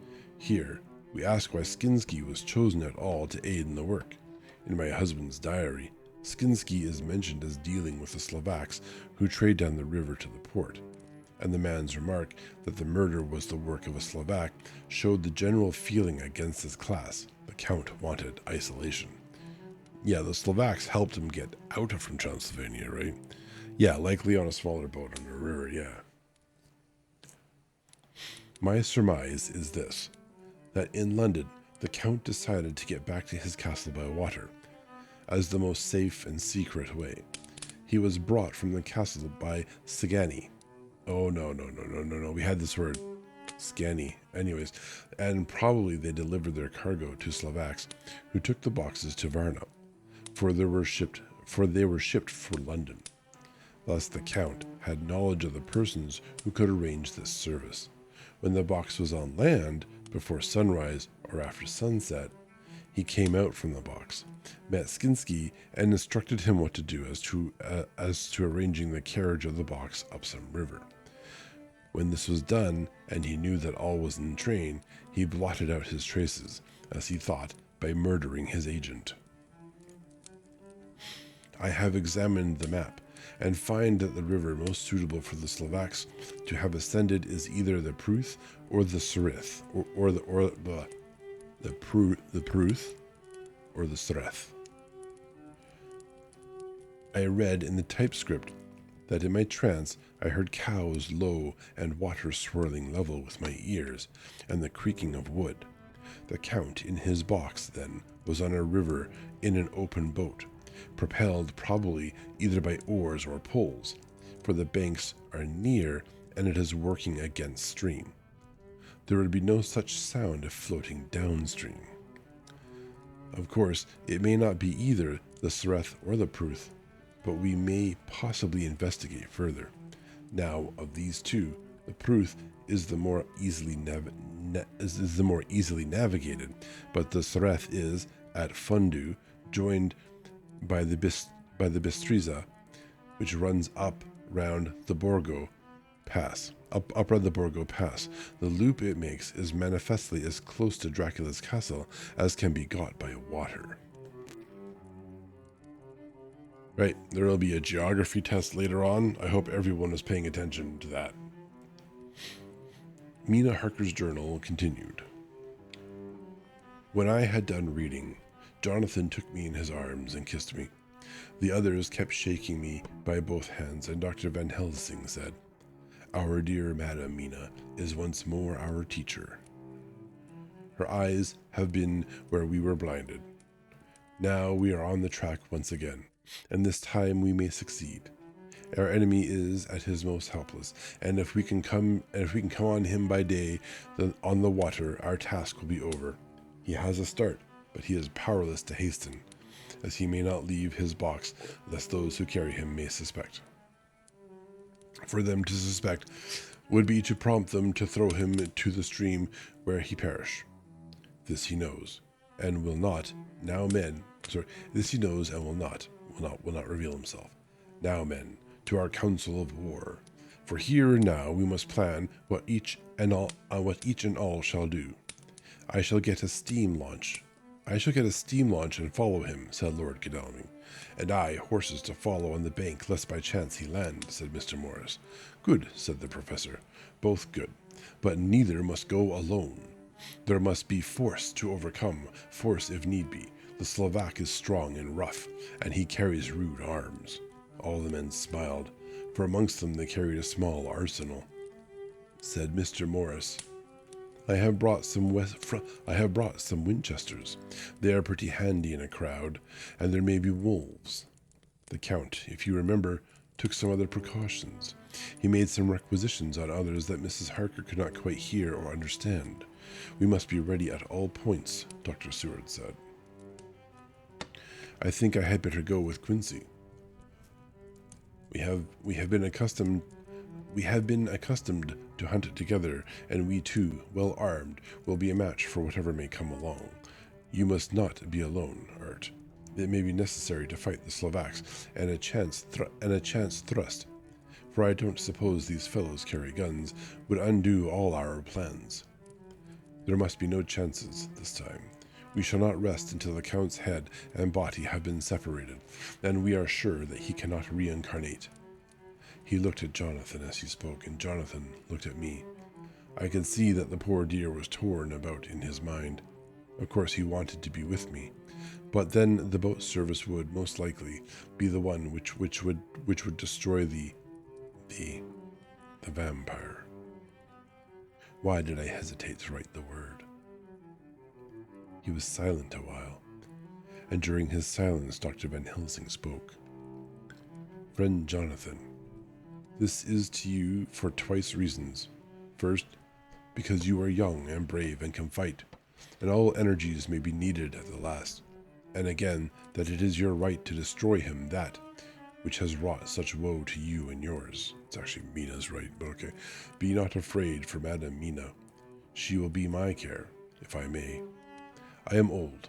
My legs are not so quick to run as once, and I am not used to ride so long or to pursue as need be, or to fight with lethal weapons. But I can be of other service. I can fight in other way, and I can die if need be, as well as younger men. Now let me say that what I would is this. While you, my Lord Godalming, and friend Jonathan, go in your swift little steamboat up the river, and whilst John and Quincy guard the bank, where perchance he may be landed, I will take Madam Mina right into the heart of the enemy's country, whilst the old fox is tied in his box, floating on the running stream whence he cannot escape to land, where he dares not raise the lid of his coffin box, lest his Slovak carriers should in fear leave him to perish. We shall go in the track where Jonathan went, from Bitstrick over the Borgo, to find our way to the castle of Dracula. Here Madam Mina's hypnotic power will surely help, and we shall find our way, all dark and unknown otherwise.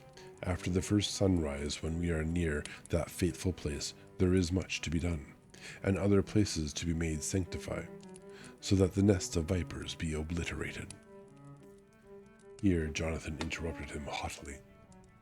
Do you mean to say, Professor Van Helsing, that you would bring Mina, in her sad case and tainted as she is with that devil's illness, right into the jaws of his death trap? Not for the world, not for heaven or hell. He became almost speechless for a minute, and then went on. Do you know what that place is? Have you seen that awful den of hellish infamy? With the very moonlight alive with grisly shapes, and every speck of dust that whirls in the wind a devouring monster in embryo. Have you felt the vampire's lips upon your throat? Here he turned to me, and his eyes lit on my forehead. He threw up his arms with a cry. Oh my God, what have we done to have this terror upon us? He sank down on the sofa in a collapse of misery. The professor's voice, as he spoke in clear, sweet tones, which seemed to vibrate in the air, calmed us all. Oh, my friend, it is because I would save Madam Mina from that awful place that I would go. God forbid that I should take her into that place. There is work, wild work to be done there, that her eyes may not see. We men here, all save Jonathan, has seen with our own eyes what is to be done before that place can be purified. Remember that we are in terrible straits. If the Count escape us this time, and he is strong and subtle and cunning, he may choose to sleep him for a century. And then, in time, our dear one, he took my hand, would come to him to keep him company, and would be as those others that you, Jonathan, saw. You have told us of their gloating lips. You heard their ribald laughing as they clutched the moving bag that the Count threw to them, with the child in it. You shudder, and well may it be. Forgive me that I make you so much pain, but it is necessary. My friend, it is not a dire need for which I am giving, possibly my life. If it were that anyone went into that place to stay, it is I who would have to go to keep them company. Do as you will, said Jonathan, with a sob that shook him all over. We are in the hands of God. Later. Oh, it did me good to see the way that these brave men worked. How can women help loving men when they are so earnest and so true and so brave? And too, it made me think of the wonderful power of money. Oh no, ouch, sorry, that just brain pain, word pain. What can it not do when it is properly applied, and what might it do when basely used? If only you knew. I felt so thankful that Lord Godalming is rich, and that both he and Mr. Morris, who also has plenty of money, are willing to spend it so freely. For if they did not, our little expedition could not start, either so promptly or so well equipped as it will within another hour. It is not 3 hours since it was arranged what part each of us was to do. Yeah, so nice to be gently rich. That's like... And it's inherited wealth too, right? Like, Godalming inherited all of Lucy's stuff. If I were turning this into a movie, I'd probably skip this section these days. It is not 3 hours since it was arranged what part each of us was to do. And now Lord Godalming and Jonathan have a lovely steam launch, with steam up ready to start at a moment's notice. Dr. Seward and Mr. Morris have half a dozen good horses, well appointed. We have all the maps and appliances of various kinds that can be had. Professor Van Helsing and I are to leave by the 11:40 train tonight for Veresti, where we are to get a carriage to drive to the Borgo Pass. We are bringing a good deal of ready money, as we are to buy a carriage and horses. We shall drive ourselves, for we have no one whom we can trust in the matter. The professor knows something of a great many languages, so we shall get on all right. We have all got arms, even for me a large bore revolver. Jonathan would not be happy unless I was armed like the rest. Alas, I cannot carry one arm that the rest do. The scar on my forehead forbids that. I cannot carry one arm that the rest do? Oh, yeah, the spiritual weapons, right? Dear Dr. Van Helsing comforts me by telling me that I am fully armed, as there may be wolves. The weather is getting colder every hour, and there are snow flurries which come and go as warnings. Later. It took all my courage to say goodbye to my darling. We may never meet again. Courage, Mina.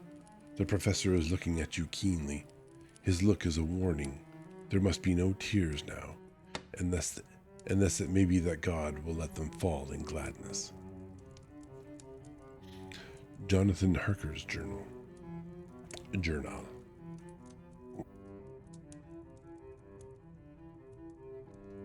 October 30, nighttime. I am writing this in the light from the furnace door of the steam launch. Lord Godalming is firing up. He is an experienced hand at the work, as he has had for years a launch of his own on the Thames, and another on the Norfolk Broads.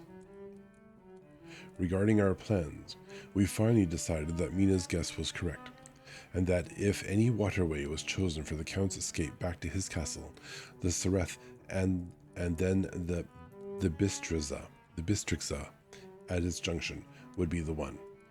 We took it, and somewhere about the 47th degree north latitude would be the place chosen for the crossing the country between the river and the Carpathians. We have no fear in running at good speed up the river at night. There is plenty of water, and the banks are wide enough apart to make steaming, even in the dark, easy enough. Lord Godalming tells me to sleep for a while, as it is enough for the present for one to be on watch. But I cannot sleep. How can I, with the terrible danger hanging over my darling, and her going out into that awful place? My only comfort is that we are in the hands of God. Only for that faith it would be easier to die than to live, and so be quit of all the trouble. Mr. Morris and Dr. Seward were off on their long ride before we started. They are to keep up the right bank, far enough off to get on higher lands where they can see a good stretch of river and avoid the following of its curves. They have, for the first stages, 2 men to ride and lead their spare horses, 4 in all, so as not to excite curiosity. When they dismiss the men, which shall be shortly, they shall themselves look after the horses. It may be necessary for us to join forces, so if they can mount our whole party, one of the saddles has a movable horn, and can be easily adapted for Mina if required. That's right, because women have to ride side saddle. It is a wild adventure we are on. Here, as we are rushing along through the darkness with the cold from the river seeming to rise up and strike us, with all the mysterious voices of the night around us, it all comes home. We seem to be drifting into unknown places and unknown ways, into a whole world of dark and dreadful things. Godalming is shutting the furnace door. He has to stop writing. 31 October. Still hurrying along, the day has come, and Godalming is sleeping. I am on watch.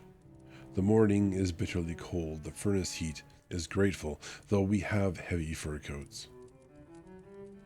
I am on watch. The morning is bitterly cold. Semicolon. The furnace heat is grateful. Why is the heat grateful? You are grateful for the heat? though you have heavy fur coats. Okay. The boy's cold. He's got a great coat, and some heat from the furnace is a comfort.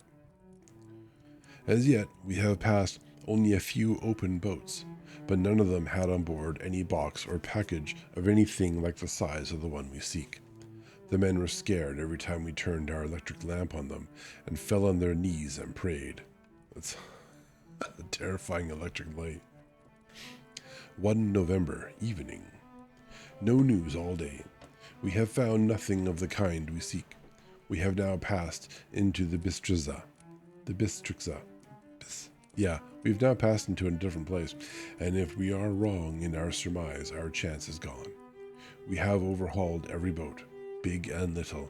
Early this morning, one crew took us for a government boat and treated us accordingly. We saw this in a way of smoothing matters.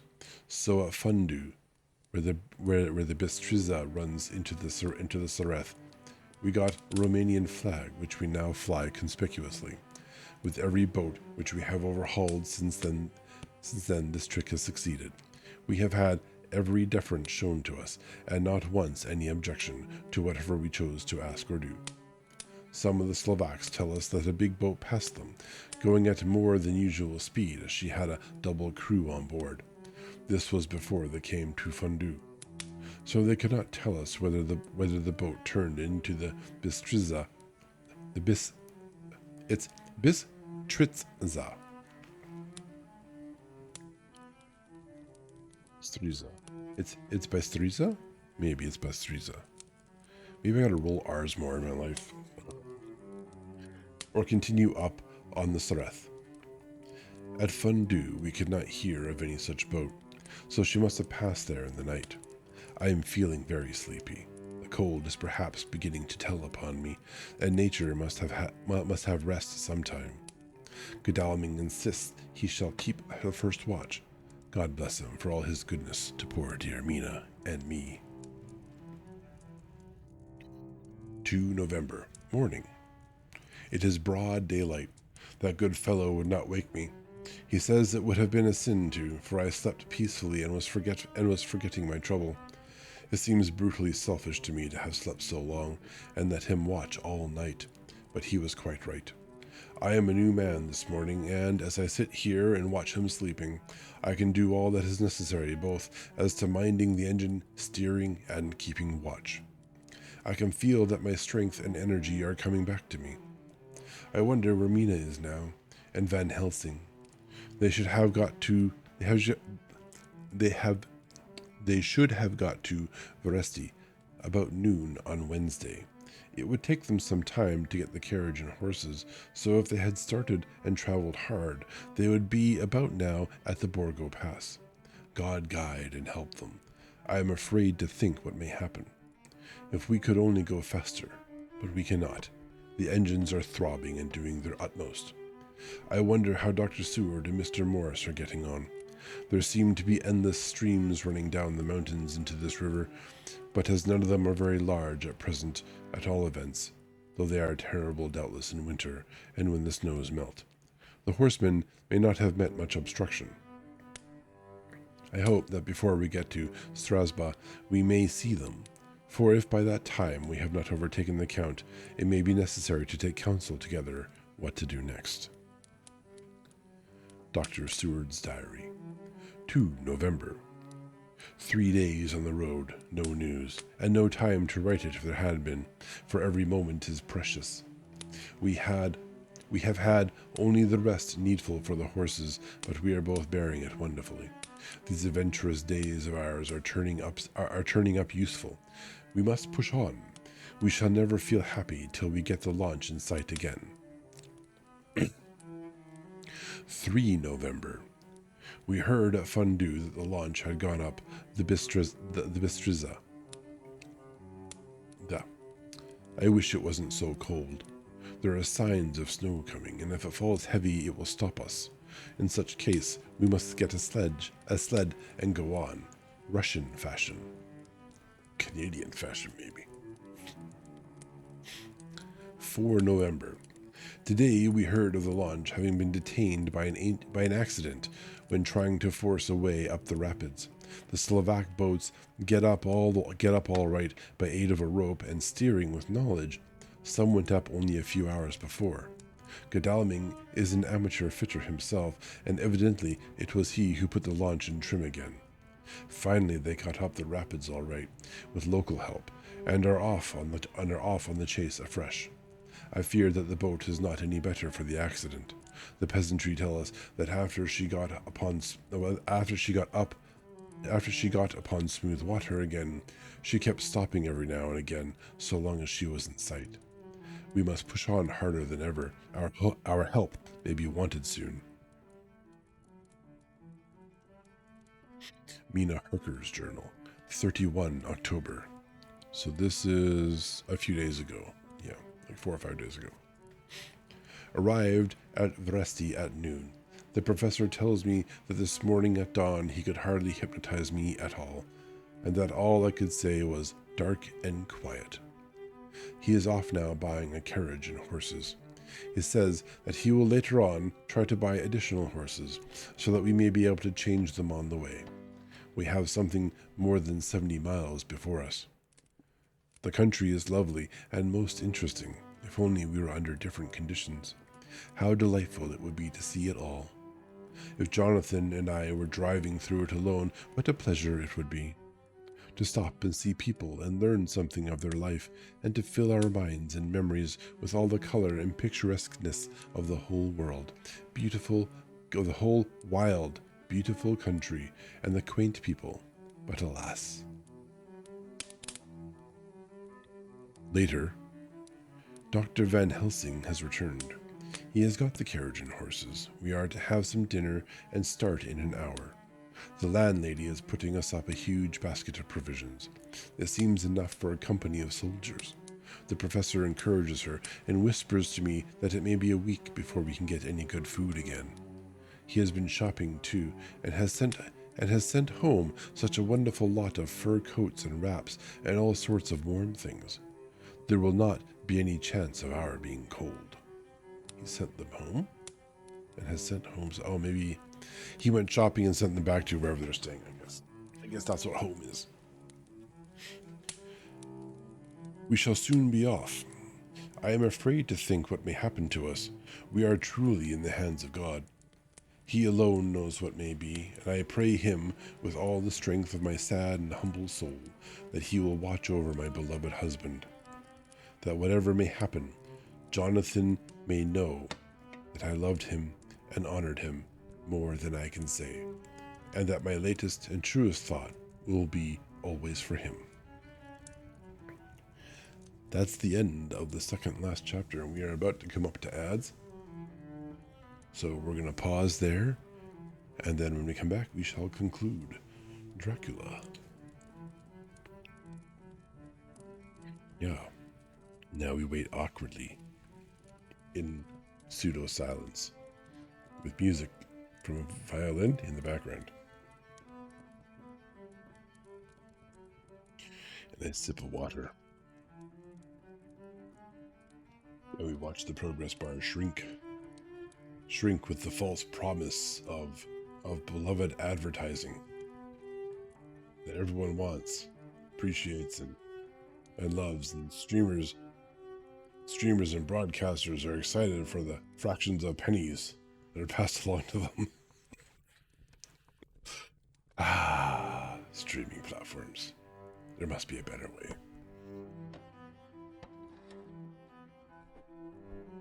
Yep.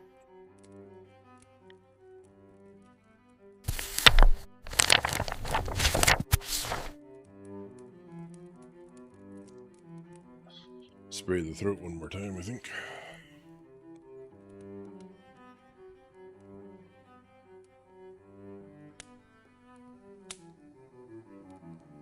That throat spray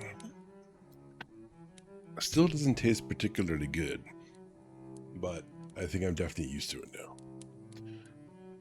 All right. Final chapter 27. 1 November. Mina Harker's journal, 1st of November. All day long we have traveled, and at a good speed. The horses seem to know that they are being kindly treated, for they will go willingly their full stage at best speed. We have now had so many changes and find the same thing so constantly that we are encouraged to think that the journey will be an easy one. Dr. Van Helsing is laconic. He tells the farmers that he is hurrying to Bistrix and pays them well to make the exchange of horses. Bistrix. We get hot soup, or coffee, or tea, and off we go. It is a lovely country, full of beauties of all imaginable kinds, and the people are brave and strong and simple, and seem full of nice qualities. They are very, very superstitious. In the first house where we stopped, when the woman who served us saw the scar on my forehead, she crossed herself and put out 2 fingers towards me to keep off the evil eye. I believe they went to the trouble of putting an extra amount of garlic into our food, and I can't abide garlic. That's unfortunate. Garlic is fantastic. It's one of the pleasures of life.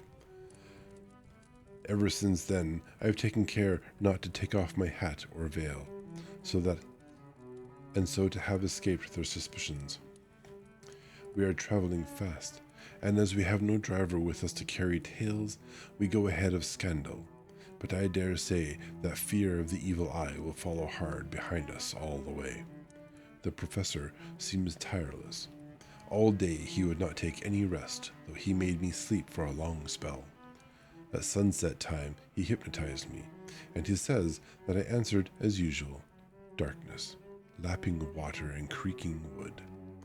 So our enemy is still on the river. I am afraid to think of Jonathan, but somehow I have no fear for him. Or for myself. No fear for him or for myself. I write this whilst we wait in a farmhouse for the horses to be got ready. Dr. Van Helsing is sleeping, poor dear. He looks very tired and old and grey, but his mouth is set as firmly as a conqueror's. Even in his sleep, he is instinct with resolution. Even in his sleep, he is instinct with resolution.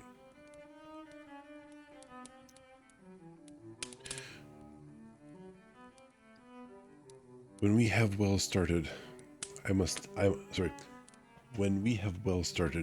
make him rest whilst I drive. I shall tell him that we have days before us, and we must not break down when most of all his strength will be needed. All is ready. We are off shortly. 2 November morning. I was successful, and we took turns driving all night. Now the day is on us, bright though cold. There is a strange heaviness in the air. I say heaviness for want of a better word. I mean that it oppresses us both. It is very cold, and only our warm furs keep us comfortable. At dawn, Van Helsing hypnotized me. He says I answered darkness, creaking wood, and roaring water. So the river is changing as they ascend. I do hope that my darling will not run any chance of danger, more than need be. But we are in God's hands. There's a lot of that kind of shrugging it up to the deity above. 2 November, nighttime. All day long driving. The country gets wilder as we go, and the great spurs of the Carpathians, which at Vresti seemed so far from us and so low on the horizon, now seem to gather round us and tower in front. We both seem in good spirits. I think we make an effort each to cheer the other. In the doing, we so cheer ourselves. Dr. Van Helsing says that by morning we shall reach the Borgo Pass. The houses are very few here now, and the professor says that the last horse we got will have to go on with us, as we may not be able to change. He got 2 in addition to the 2 we changed, so that now we have a rude 4 in hand. The dear horses are patient and good, and they give us no trouble. We are not worried with other travelers, and so even I can drive. I thought that wasn't a problem before, but okay. We shall get to the pass in daylight. We do not want to arrive before. So we take it easy, and have each a long rest in turn. Oh, what will tomorrow bring to us? We go to seek the place where my poor darling suffered so much. God grant that we may be guided aright, and that he will deign. He will deign to watch over my husband and those dear to us both, and who are in such deadly peril. As for me, I am not worthy in his sight. Alas, I am unclean to his eyes, and shall be until he may deign to let me stand forth in his sight as one of those who have not incurred his wrath. Yes, how dare you be a victim of a vampire? I'm outraged. Oh, my back was itchy. Memorandum by Abraham Van Helsing, 4 November. This to my old and true friend John Seward, M.D. of Purfleet, London, in case I may not see him. It may explain. It is morning, and I write by a fire which all the night I have kept alive, Madam Mina aiding me. It is cold, so cold that the grey heavy sky is full of snow, which, when it falls, will settle for all winter as the ground is hardening to receive it. It seems to have affected Madam Mina. She has been so heavy of head all day that she was not like herself. She sleeps and sleeps and sleeps. She who is usual so alert, have done literally nothing all day. She even have lost her appetite. She make no entry into her little diary. She who writes so faithful at every pause. Something whisper to me that all is not well. However, tonight, she is more vif. Her long sleep all day have refresh and restore her. For now, she is all sweet and bright as ever. At sunset, I try to hypnotize her, but alas, with no effort. The power has grown less and less with each day, and tonight it fail me altogether. Well, God's will be done, whatever it may be, and whithersoever it may lead. Now, to the historical. As for Madam Mina, write not in her stenography. I must, in my cumbersome old fashion, so that each day of us may not go unrecorded. We got to the Borgo Pass just after sunrise yesterday morning. When I saw the signs of the dawn, I got ready for the hypnotism. We stopped our carriage and got down so that there might be no disturbance. I made a couch with furs, and Madam Mina, laying down, yielded herself as usual, but more slowly and more short time than ever, to the hypnotic sleep. As before came the answer, darkness and the swirling of water. Then she woke, bright and radiant, and we go on our way, and soon reach the pass. At this time and place, she become all on fire with zeal. Some new guiding power be in her manifested, for she point to a road and say, "This is the way." How know you it? I ask. Of course I know it, she answered, and with a pause added, Have not my Jonathan travelled it and wrote of his travel?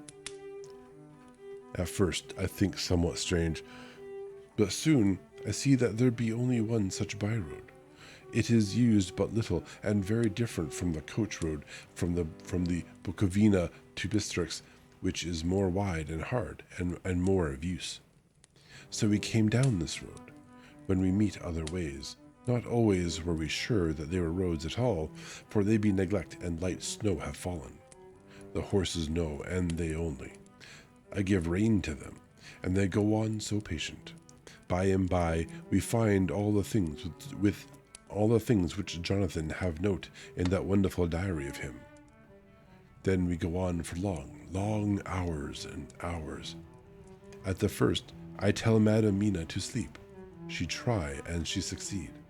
She sleep all the time, till at the last I feel myself too suspicious grow, and attempt to wake her. But she sleep on, and I may not wake her though I try. I do not wish to try too hard lest I harm her, for I know that she have suffered much. and sleep at times be all in all to her. And sleep at times be all in all to her? Okay. I think I drowse myself, for all of a sudden I feel guilt as though I have done something. I find myself bolt up with the reins in my hand, and the good horses go along jog, just as ever.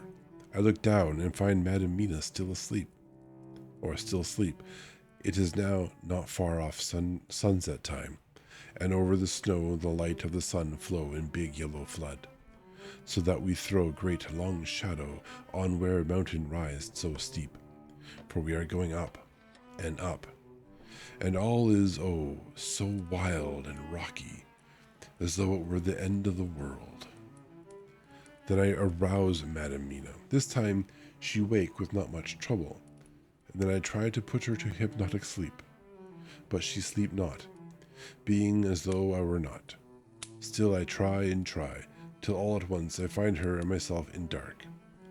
So I look round, and find that the sun have gone down. Madam Mina laugh, and I turn and look at her. She is now quite awake, and looks so well as I never saw her since that night at Carfax, when we first entered the Count's house. I am amazed, and not at ease then. But she is so bright and tender and thoughtful for me that I forget all fear. Of course you do. I light a fire, for we have brought supply of wood with us, and she prepare food while I undo the horses and set them, tethered in shelter to feed.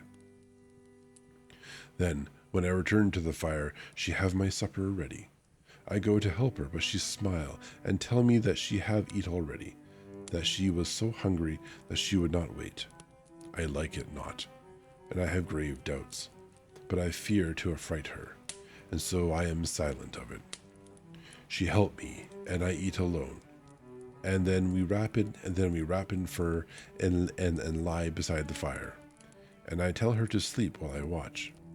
But presently I forget all of watching, and when I suddenly remember that I watch, I find her lying quiet but awake, and looking at me with so bright eyes. Once, twice more the same occur, and get much sleep till before dawn. So get much sleep till before morning. When I wake, I try to hypnotize her, but alas, though she shut her eyes obedient, she may not sleep. The sun rise up, and then sleep come to her too late, but so heavy that she will not wake. I have to lift her up, and place her sleeping in the carriage when I have harnessed the horses and made all ready. Madam still asleep, and she look in her sleep more healthy and more redder than before, and I like it not. And I am afraid. I am afraid of all things, even to think. But I must go on my way. The stake we play for is life and death, more than these, and we must not flinch. She is becoming the vampire. 5 November, morning. Let me be accurate in everything. For though you and I have seen some strange things together, you may at the first think that I, Van Helsing, am mad, that the many horrors and the so long strain on nerves has at last turned my brain. All yesterday we travel, ever getting closer to the mountains and moving into a more wild and desert land. There are great frowning precipices and much falling water, and nature seemed to have held some time her carnival. Madam Mina still sleep, and though I did have hunger and appeased it, I could not waken her, even for food. I began to fear that the fatal spell of the place was upon her, tainted as she is with that vampire baptism. Well, said I to myself, if it be that she sleep all the day, it shall also be that I do not sleep at night. As we travel on the rough road, for a road of an ancient and imperfect kind there was, I held down my head and slept. Again, I waked with a sense of guilt and of time past, and found Madam Mina still sleeping, and the sun low down, but all was indeed changed. The frowning mountains seemed further away, and we were near the top of a steep rising hill, on summit of which was such a castle as Jonathan tell of in his diary. At once I exulted and feared, for now, for good or ill, the end was near. I awoke Madame Mina, and again tried to hypnotize her, but alas, unavailing till too late. Then, ere the great dark came upon us, for even after down sun, the heavens reflected. Oh my goodness, the dashes are in all the wrong places. Then ere the great dark came upon us, for even after down sun, the heavens reflected the gone sun on the snow, and all was for a time in a great twilight. I took out the horses and fed them in what shelter I could. Then I make a fire, and near it I make Madame Mina, now awake and more charming than ever, sit comfortable amid her rugs. I got ready food, but she would not eat, saying simply that she had not hunger. I did not press her, knowing her unavailingness, but I myself eat, for I must needs now be strong for all. Then, with the fear on me of what might be, I drew a ring so big for her comfort, round where Madame Mina sat, and over the ring I passed some of the water, and I broke it fine, so that all was well guarded. She sat still all the time, so still as one dead, and she grew whiter and ever whiter till the snow was not more pale. And no word she said, but when I drew near she clung to me, and I could know that the poor soul shook from her head to her feet with a tremor that was pain to feel. I said to her presently, when she had grown more quiet, "Will you not come over to the fire?" For I wished to make a test of what she could. She rose, obedient, but when she had made a step, she stopped and stood as one stricken. "Why not go on?" I asked. She shook her head, and coming back sat down in her place. Then, looking at me with open eyes, as of one waked from sleep, she simply said, "I cannot," and remained silent. I rejoiced, for I knew that what she could not, none of those that we dreaded could. Though there might be danger to her body, her soul was safe. Though there might be danger to her body, yet her soul was safe. Presently, the horses began to scream, and tore at their tethers till I came to them and quieted them. When they did feel my hands on them, they whinnied low as in joy, and licked at my hands, and were quiet for a time. Many times through the night I did come to them, till it arrived to the cold hour when all nature is at lowest, and every time my coming was with quiet of them. In the cold hour the fire began to die, and I was about stepping forth to replenish it, for now the snow came in flying sweeps, and with it a chill mist. Even in the dark there was a light of some kind, as there ever is over snow, and it seemed as though the snow flurries and the wreaths of mist took shape as of women with trailing garments. All was in dead, grim silence. Only the horses whinnied and cowered, as if in terror of the worst. I began to fear, horrible fears. But then came to me the sense of safety in that ring wherein I stood. I began to think that my imaginings were of the night, and the gloom, and the unrest that I have gone through, and all the terrible anxiety. It was as though my memories of all Jonathan's horrid experience were befooling me, for the snowflakes and the mist began to wheel and circle round, till I could get as though a shadowy glimpse of those women that would have kissed him. And then the horses cowered lower and lower, and moaned in terror as men do in pain. Even the madness of fright was not to them, so that they could break away. I feared for my dear Madame Mina when these weird figures drew near and circled round. I looked at her, but she sat calm and smiled at me. When I would have stepped to the fire to replenish it, she caught me and held me back and whispered, like a voice that one hears in a dream, so low it was, "No, no, do not go without. Here you are safe.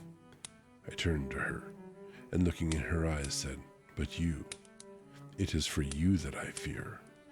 Whereat she laughed, a laugh low and unreal, and said, "Fear for me?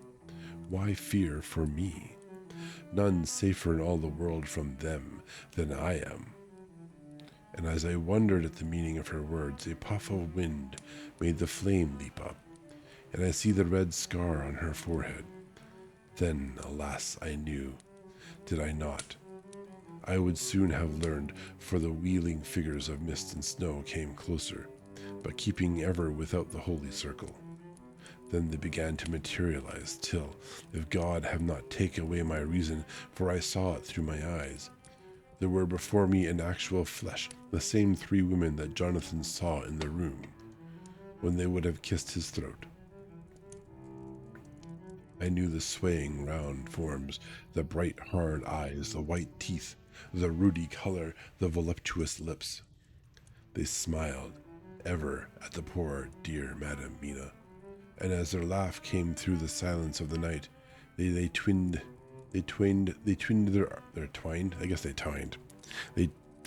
their arms and pointed to her, and said in those so sweet tingling tones that Jonathan said were of the intolerable sweetness of the water glasses, "Come, sister, come to us. Come, come." In fear I turned to my poor Madame Mina, and my heart with gladness leapt like flame. For oh, the terror in her sweet eyes, the repulsion, the horror, told a story to my heart that was all of hope. God be thanked she was not yet of them. I seized some of the firewood which was by me, and holding out some of the wafer, advanced on them towards the fire. They drew back before me and laughed with their low, horrid laugh. I fed the fire, and feared them not, for I knew that we were safe within our protections. They could not approach me, whilst so armed, nor Madame Mina whilst she remained within the ring, which she could not leave no more than they could enter. The horses had ceased to moan, and lay still on the ground. The snow fell on them softly, and they grew whiter. I knew that there was for the poor beasts no more of terror. I'm glad the horses didn't die. That would have been terribly sad. And so we remained, till the red of the dawn to fall through the snow gloom. I was desolate and afraid, and full of woe and terror. But when that beautiful sun began to climb, the horizon life was to me again. At the first coming of the dawn, the horrid figures melted in the whirling mist and snow. The wreaths of transparent gloom moved away towards the castle and were lost. Instinctively, with the dawn coming, I turned to Madame Mina, intending to hypnotize her, but she lay in a deep and sudden sleep, from which I could not wake her. I tried to hypnotize her through her sleep, but she made no response, none at all, and the day broke. I fear yet to stir. I have made my fire and have seen the horses, they are all dead. Oh, that's sad. Today I have much to do here, and I keep waiting till the sun is up high, for there may be places where I must go, where the sunlight, though snow and mist obscure it, will be to me a safety. I will strengthen me with breakfast, and then I will to my terrible work. Madame Mina sleeps, and God be thanked, she is calm in her sleep. That's horrible. That's horrible. I thought the horses just kind of sat down and calmed down. Apparently they died of fear. That's like having rabies. That's wretched. Poor beasts. Jonathan Harker's journal, 4 November, evening. The accident to the launch has been a terrible thing for us. Only for it we should have overtaken the boat long ago, and by now my dear Mina would have been free. I fear to think of her, off on the wolds near that horrid place. We have got horses, and we follow on the track. I note this whilst Godalming is getting ready. We have our arms. The Scani... No. The Zagani, we figured that word out, right? Fear or blood loss. Do they drink the horse's blood? Do they do that?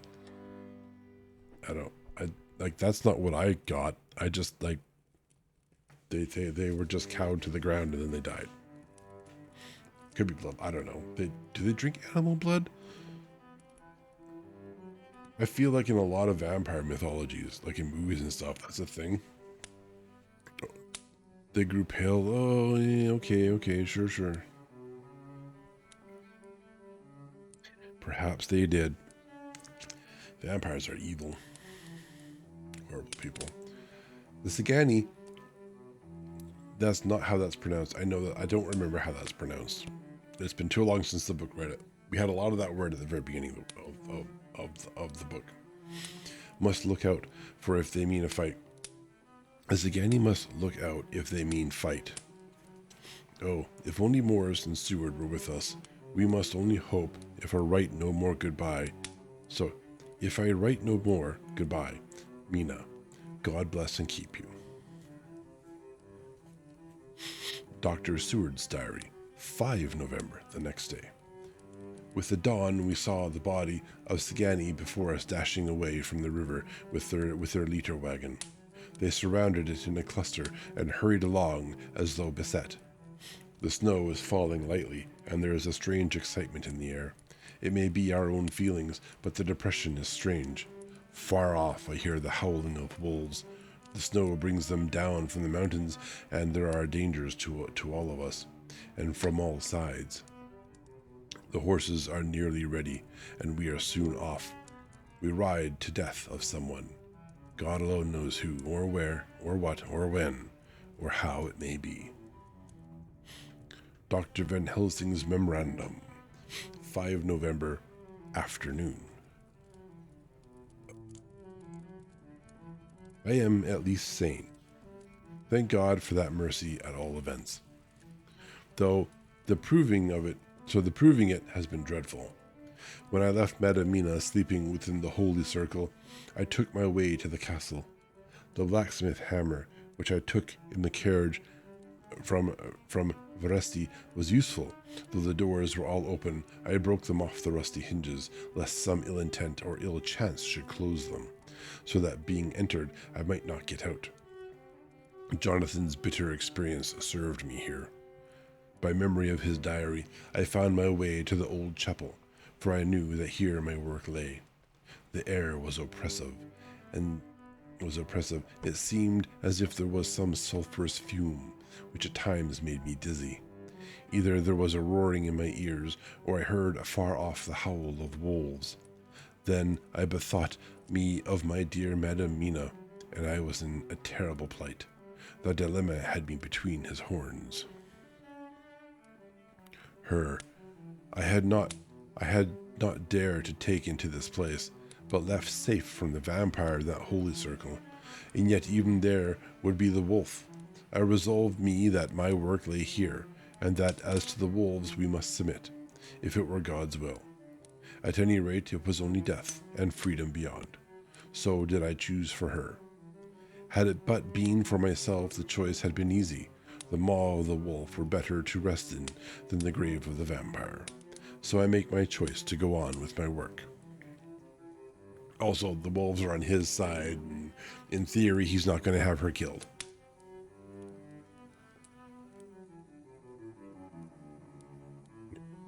I knew that there were at least 3 graves to find, graves that are in habit. So I search and search, and I find one of them. She lay in her vampire sleep, so full of life and voluptuous beauty that I shudder, as though I have come to do murder. I doubt not that in old time, when such things were, many a man who set forth to do such a task as mine found at the last his heart fail him, and then his nerve. So he delay and delay and delay, till the mere beauty and the fascination of the wanton undead have hypnotized him, and he remain on and on till sunset come and the vampire sleep be over. Then the beautiful eyes of the fair woman open and look love, and the voluptuous mouth present to a kiss, and man is weak. And there remain one more victim in the vampire fold, one more to swell the grim and grisly ranks of the undead. There is some fascination, surely, when I am moved by the mere presence of such a one. Even lying as she lay in a tomb fretted with age and heavy with the dust of centuries, though there be that horrid odor, such as the layers of the Count have had. Yes, I was moved, I, Van Helsing, with all my purpose, and with my motive for hate. I was moved to a yearning for delay, which seemed to paralyze my faculties and to clog my very soul. It may have been that the need of natural sleep and the strange oppression of the air were beginning to overcome me. Certain it was that I was lapsing into sleep, the open-eyed sleep of one who yields to a sweet fascination, when there came through the snow-stilled air a long, low wail, so full of woe and pity that it woke me like the sound of a clarion, for it was the voice of my dear Madame Mina that I heard. Then I braced myself again to my horrid task, and found by wrenching away the tomb tops one other of the sisters, the dark one. I dared not pause to look on her as I had on her sister, lest once more I should begin to be enthralled. But I go on searching until presently I find in a high great tomb, as if made to one much beloved, that other fair sister which, like Jonathan, I had seen to gather herself out of the atoms of the mist. She was so fair to look on, so radiantly beautiful, so exquisitely voluptuous, that the very instinct of man in me, which calls some of my sex to love and to protect one of hers, made my head whirl with new emotion. But God be thanked, that soul wail of my dear Madame Mina had not died out of my ears, and before the spell could be wrought further upon me, I had nerved myself to my wild work. By this time I had searched all the tombs in the chapel, so far as I could tell, and as there had only been 3 of these undead phantoms around us in the night, I took it that there were no more of active undead existent. There was one great tomb more lordly than all the rest. Huge it was, and nobly proportioned. On it was but one word: Dracula. It's in capital letters. It's all in capital. Yeah, Dracula. This, then, was the undead home of the king vampire, to whom so many more were due. Its emptiness spoke eloquent to make certain what I knew. Before I began to restore these women to their dead selves through my awful work, I laid in Dracula's tomb some of the wafer, and so banished him from it, undead forever. Then began my terrible task, and I dreaded it. Had it been but one, it had been easy comparative. But 3. To begin twice more after I had been through a deed of horror, for if it was terrible with the sweet Miss Lucy, what would it be with these strange ones who had survived through centuries, and who had been strengthened by the passing of the years, who would, if they could, have fought for their foul lives? Oh, my friend John, but it was butcher work. Had I not been nerved by thoughts of other dead, and of the living over whom hung such a pall of fear, I could not have gone on. I tremble and tremble even yet, though till all was over, God be thanked, my nerve did stand. Had I not seen the repose in the first place, and the gladness that stole over it just ere the final dissolution came, as realization that the soul had been won, I could not have gone further with my butchery. I could not have endured the horrid screeching as the stake drove home, the plundering of writhing form, and the lips of bloody foam. I should have fled in terror and left my work undone. But it is over, and the poor souls, I can pity them now and weep, as I think of them placid each in their full sleep of death for a short moment ere fading. For friend John, hardly had my knife severed the head of each before the whole body began to melt away and crumble into its native dust, as though the death that should have come centuries agone had at last assert himself and say at once and loud, I am here. Before I left the castle, I so fixed its entrances that never more can the Count enter there undead. When I stepped into the circle where Madame Mina slept, she woke from her sleep, and seeing me cried out in pain that I had endured so much. "Come," she said, "come away from this awful place. Let us go to meet my husband, who is, I know, coming towards us." She was looking thin and pale and weak, but her eyes were pure and glowed with fervor. I was glad to see her paleness and her illness, for my mind was full of the fresh horror of that ruddy vampire sleep. And so with trust and hope, and yet full of fear, we go eastward to meet our friends, and him, whom Madame Mina tell me that she know are coming to meet us. Mina Harker's Journal, 6th November. It was late in the afternoon when the professor and I took our way towards the east, whence I knew Jonathan was coming. We did not go fast, though the way was steeply downhill, for we had to take heavy rugs and wraps with us. We dared not face the possibility of being left without warmth in the cold and the snow. Excuse me. We had to take some of our provisions too, for we were in a perfect desolation, and so far as we could see through the snowfall, there was not even the sign of habitation. When we had gone about a mile, I was tired with the heavy walking and sat down to rest. Then we looked back and saw where the clear line of Dracula's castle cut the sky, for we were so deep under the hill whereon it was set that the angle of perspective of the Carpathian Mountains was far below it. We saw it in all its grandeur, perched 1,000 feet on the summit of a sheer precipice, with seemingly a great gap between it and the steep of the adjacent mountain on any side. There was something wild and uncanny about the place. We could hear the distant howling of wolves. They were far off, but the sound, even though coming muffled through the deadening snowfall, was full of terror. I knew from the way Dr. Van Helsing was searching about that he was trying to seek some strategic point where we would be less exposed in case of attack. The rough roadway still led downwards. We could trace it through the drifted snow. In a little while the professor signaled to me, so I got up and joined him. He had found a wonderful spot, a sort of natural hollow in a rock, with an entrance like a doorway between two boulders. He took me by the hand and drew me in. "See," he said, "here you will be in shelter, and if the wolves do come, I can meet them one by one." He brought in our furs, and made a snug nest for me, and got out some provisions and forced them upon me. But I could not eat.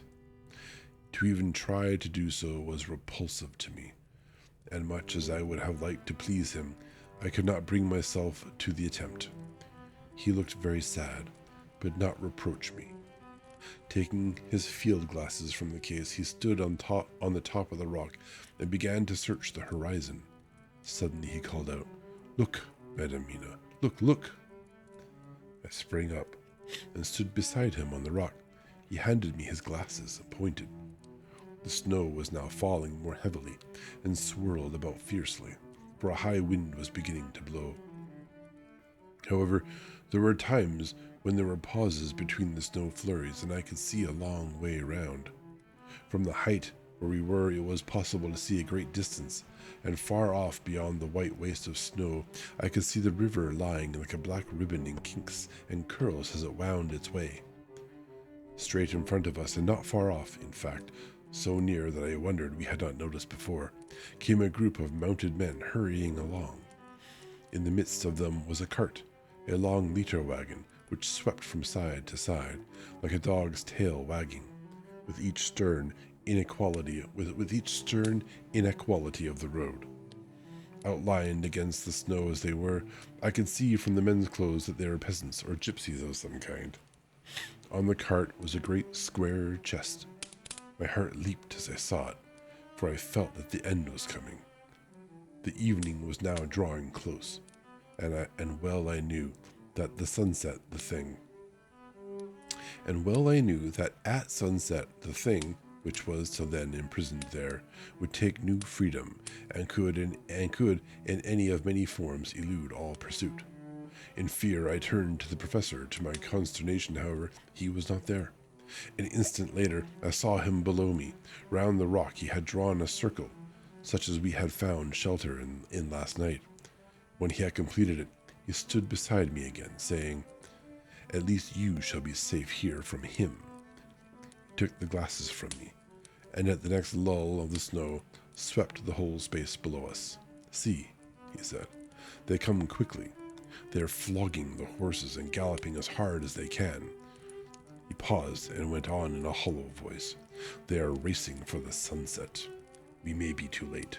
God's will be done." Down came another blinding rush of driving snow, and the whole landscape was blotted out. It soon passed, however, and once more his glasses were fixed on the plain. Then came a sudden cry. "Look, look, look! See, 2 horsemen follow fast, coming up from the south. It must be Quincy and John. Take the glass. Look before the snow blots it all out." I took it and looked. The 2 men might be Dr. Seward and Mr. Morse. I knew at all events that neither of them was Jonathan. At the same time, I knew that Jonathan was not far off. Looking around, I saw on the north side of the coming party 2 other men, riding at breakneck speed. One of them I knew was Jonathan, and the other I took, of course, to be Lord Godalming. They, too, were pursuing the party with the cart. When I told the professor, he shouted in glee like a schoolboy, and after looking intently till the snowfall made sight impossible, he laid his Winchester rifle ready for use against the boulder, the opening of our shelter. "They are all converging," he said. "When the time comes, we shall have the gypsies on all sides." I got out my revolver, ready to hand, for whilst we were speaking of the howling of wolves, came louder and closer. When the snowstorm abated a moment, we looked again. It was strange to see the snow falling in such heavy flakes close to us, and beyond, the sun shining more and more brightly as it sank down towards the far mountain tops. Sweeping the glass all around us, I could see here and there dots moving singly and in 2s and 3s and larger numbers. The wolves were gathering for their prey. Every instant seemed an age whilst we waited. The wind came now in fierce bursts, and the snow was driven with fury as it swept upon us in circling eddies. At times we could not see an arm's length before us, but at others, as the hollow-sounding wind swept by us, it seemed to clear the airspace around us, so that we could see far off. We had of late been so accustomed to watch for sunrise and sunset that we knew with fair accuracy when it would be, and we knew that before long the sun would set. It was hard to believe that by our watches it was less than an hour that we waited in the rocky shelter before the various bodies began to converge close upon us. The wind came now with fiercer and more bitter sweeps, the more and more steadily from the north. It seemed had driven the snow clouds from us, for with only occasional bursts the snow fell.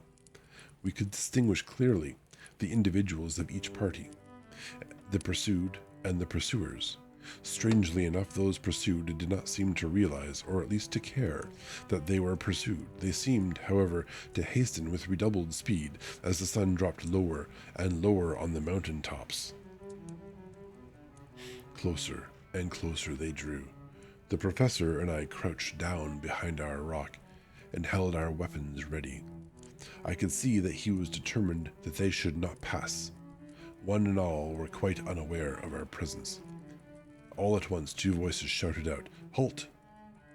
One was my Jonathan's, raised in a high key of passion, the other Mr. Moore's strong, resolute tone of quiet command. The gypsies may not have known the language, but there was no mistaking the tone. In whatever tongue the words were spoken, instinctively they reined in, and at the instant Lord Godalming and Jonathan dashed up at one side, and Dr. Seward and Dr. Morris on the other. The leader of the gypsies, a splendid-looking fellow, who sat his horse like a centaur, waved them back, and in a fierce voice gave to his companions some word to proceed. They lashed the horses, which sprang forward. The four men raised their Winchester rifles and in an unmistakable way commanded them to stop. At the same moment, Dr. Van Helsing and I rose behind the rock and pointed our weapons at them. Seeing that they were surrounded, the men tightened their reins and drew up. The leader turned to them and gave a word at which every man of the gypsy party drew what weapon he carried, knife or pistol. He held himself in readiness to attack. Issue was joined in an instant. The leader, with a quick movement of his rein, threw his horse out in front, and pointing first to the sun, now close down on the hilltops, and then to the castle, said something which I did not understand. For answer, all four men of our party threw themselves from their horses and dashed towards the cart. I should have felt terrible fear at seeing Jonathan in such danger, but that the ardor of battle must have been upon me as well as the rest of them. I felt no fear, but only a wild, surging desire to do something. Seeing the quick movement of our parties, the leader of the gypsies gave a command. His men instantly formed round the cart in a sort of undisciplined endeavor, each one shouldering and pushing the other in his eagerness to carry out the order. In the midst of this, I could see that Jonathan on one side of the ring of men and Quincy on the other were forcing a way to the cart. It was evident that they were bent on finishing their task before the sun should set. Nothing seemed to stop or even to hinder them, neither the leveled weapons nor the flashing knives of the gypsies in front, nor the howling of the wolves behind, appeared to even attract their attention. Jonathan's impetuosity and the manifest singleness of his purpose seemed to overawe those in front of him. Instinctively they cowered aside and let him pass. In an instant he had jumped upon the cart, and with a strength which seemed incredible, raised the great box and flung it over the wheel to the ground. In the meantime, Mr. Morris had had to use force to pass through his side of the ring of Sagani, and all the time I had been breathlessly watching Jonathan. I had, with the tail of my eye, the tail of your eye, seen him pressing desperately forward, and had seen the knives of the gypsies flash as he won way through them. They cut at him, and he parried with his great great bowie knife, and at first I thought that he too had come through in safety. But as he sprang beside Jonathan, who had by now jumped from the cart, I could see that his left hand he was clutching his side, and that the blood was spurting through his fingers. He did not delay, notwithstanding this, as for Jonathan, with desperate energy, attacked one end of the chest, attempting to prise off the lid with his great kukri knife. He attacked the other frantically with his bowie. Under the efforts of both men, the lid began to yield. The nails drew with a quick screeching sound, and the top of the box was thrown back. By this time, the gypsies, seeing themselves covered by the Winchesters and at the mercy of Lord Godalming and Dr. Seward, had given in and made no resistance. The sun was almost down on the mountain tops, and the shadows of the whole group fell long upon the snow. I saw the Count lying within the box, upon the earth, some of which the rude falling from the cart had scattered over him. He was deathly pale, just like a waxen image. The red eyes glared with the horrible vindictive look which I knew too well. As I looked, the eyes saw the sinking sun, and the look of hate in them turned to triumph. But on the instant came the sweep and flash of Jonathan's great knife. I shrieked as I saw it shear through the throat, whilst at the same moment Mr. Morris's bowie knife plunged into the heart. It was like a miracle, but before our very eyes, and almost in the drawing of a breath, the whole body crumbled into dust and passed from our sight. I shall be glad, as long as I live, that even in that moment of final dissolution, there was in the face a look of peace, such as I never could have imagined might have rested there. The castle of Dracula now stood out against the red sky, and every stone of its broken battlements was articulated against the light of the setting sun. The gypsies, taking us as in some way the cause of the extraordinary disappearance of the dead man, turned, without a word, and rode away as if for their lives. Those who were unmounted jumped upon the litter wagon, and shouted to the horsemen not to desert them. The wolves, which had withdrawn to a safe distance, followed in their wake, leaving us alone. Mr. Morris, who had sunk to the ground, leaned on his elbow, holding his hand pressed to his side. The blood still gushed through his fingers. I flew to him, for the holy circle did not now keep me back. So did the two doctors. Thank God there are doctors there. Jonathan knelt behind him, and the wounded man laid back his head on his shoulder. With a sigh, he took, with a feeble effort, my hand in that of his own, which was unstained. He must have seen the anguish of my heart in my face, for he smiled at me and said, "I am only too happy to have been of any service." "Oh God," he cried suddenly, struggling up to a sitting posture and pointing to me. "It was worth for this to die. Look, look." He goes to Lucy. That's not Jonathan who's dying. Mr. Morris is dying. I mean, I guess he loved Lucy too. That's a good point. The sun was now right down upon the mountain top, and the red gleams fell upon my face so that it was bathed in rosy light. With one impulse, the men sank on their knees, and a deep and earnest amen broke from all as their eyes followed to the point of his finger.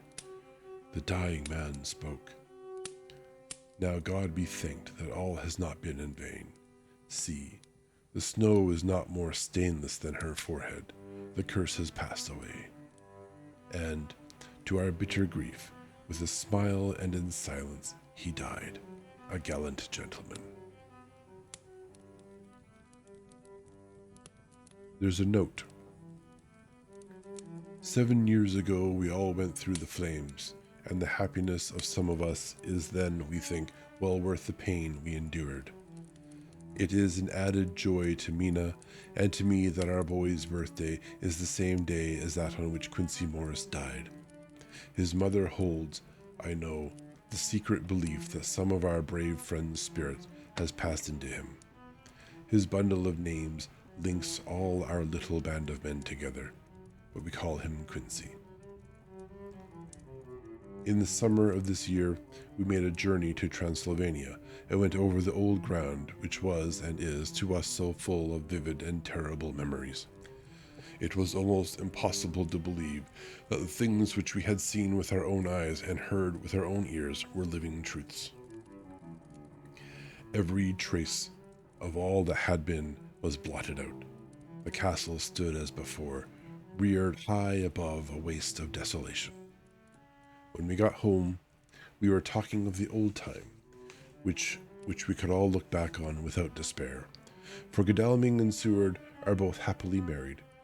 I took the papers from the safe where they had been ever since our return so long ago.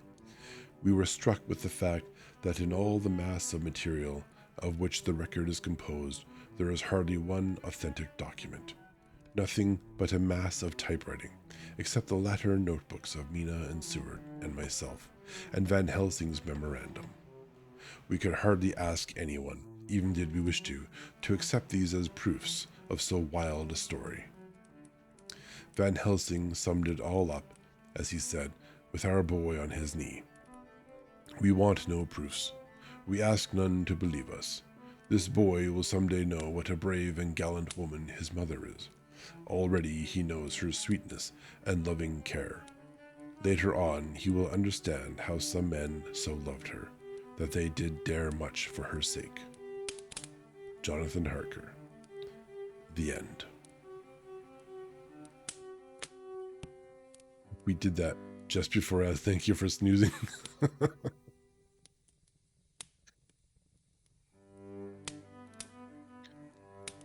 Well, it looks like our heroes didn't get away with a 100% clear of the game. But there we go. Dracula has been defeated in an exciting adventure in the end. Most of the heroes walked away with most of their hit points intact. I keep comparing this to D&D, right? If Van Helsing was a priest, he was a low-level one, which means the Dracula adventure is not very high level, but we certainly think of it vampires as being super powerful creatures. But at no point in the book was there any sort of like real direct fight with Dracula, right? I guess that's kind of important because there would be no winning in like a fisticuff battle with Dracula. They had to fight him with their big adult man brains, right? Thank you for GG's, I guess. This is not my game, Valana. This would have been yours. And yeah. I don't like this format of writing. I'll say that up front. This is not my favorite. I kept waiting for it to end for the story to commence more naturally. But again, I wouldn't know how to transition from this style into sort of a more typical first, second, or third perspective. I probably have those narratives listed wrong. But yeah, you probably know what I mean. Third person, yeah. So the final few chapters were basically, yeah, we travel to we travel, we race to beat Dracula, and ensure he doesn't get home. The three girls, the three other vampires in the castle were a big nothing story, unfortunately. Honestly, they could have been probably removed from the story and nothing would really change. So it would have been nice if they had more to do rather than just being minions that laughed and then were killed. So let's just call that a criticism of one of the plot elements, I suppose. But yeah, there we go. I don't want much else to say. These last three chapters were we travel and we killed, and we hacky. There was a few moments along the way. I guess the boat broke down, so that would be suspenseful. I suppose in a movie setting, you could really do this up really well. Yeah, they showed what Mina could have become, I suppose. But yeah, I guess so. It's not enough for me though. Like they could have done more. They could have been more dangerous in another way. You could have raised the stakes a little bit, I suppose. So, but yeah, it's not my story, I guess. We are, yeah, we only have a 5-minute break here, so we're gonna call the stream. I do wonder if we should be raiding someone. Is there a raidable person?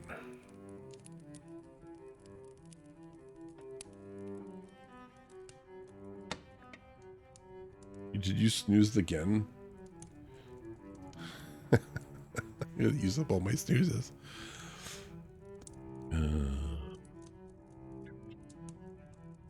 Same category. Following? There's no following. Okay, it's just same category.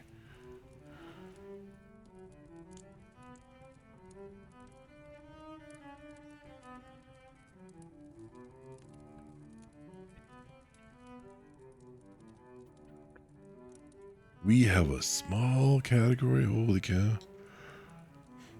Here is a cute fox-looking person doing writing and reading with 5 years. We're going to raid this person here. All right. Cool. Awesome. How long have they been streaming? 2 hours, so that should be good.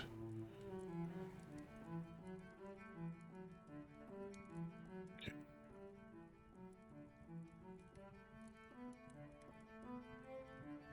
All right, cool. Awesome. Thank you everyone for coming. Sorry if I was quiet there. I was trying to test to see if it was follower only.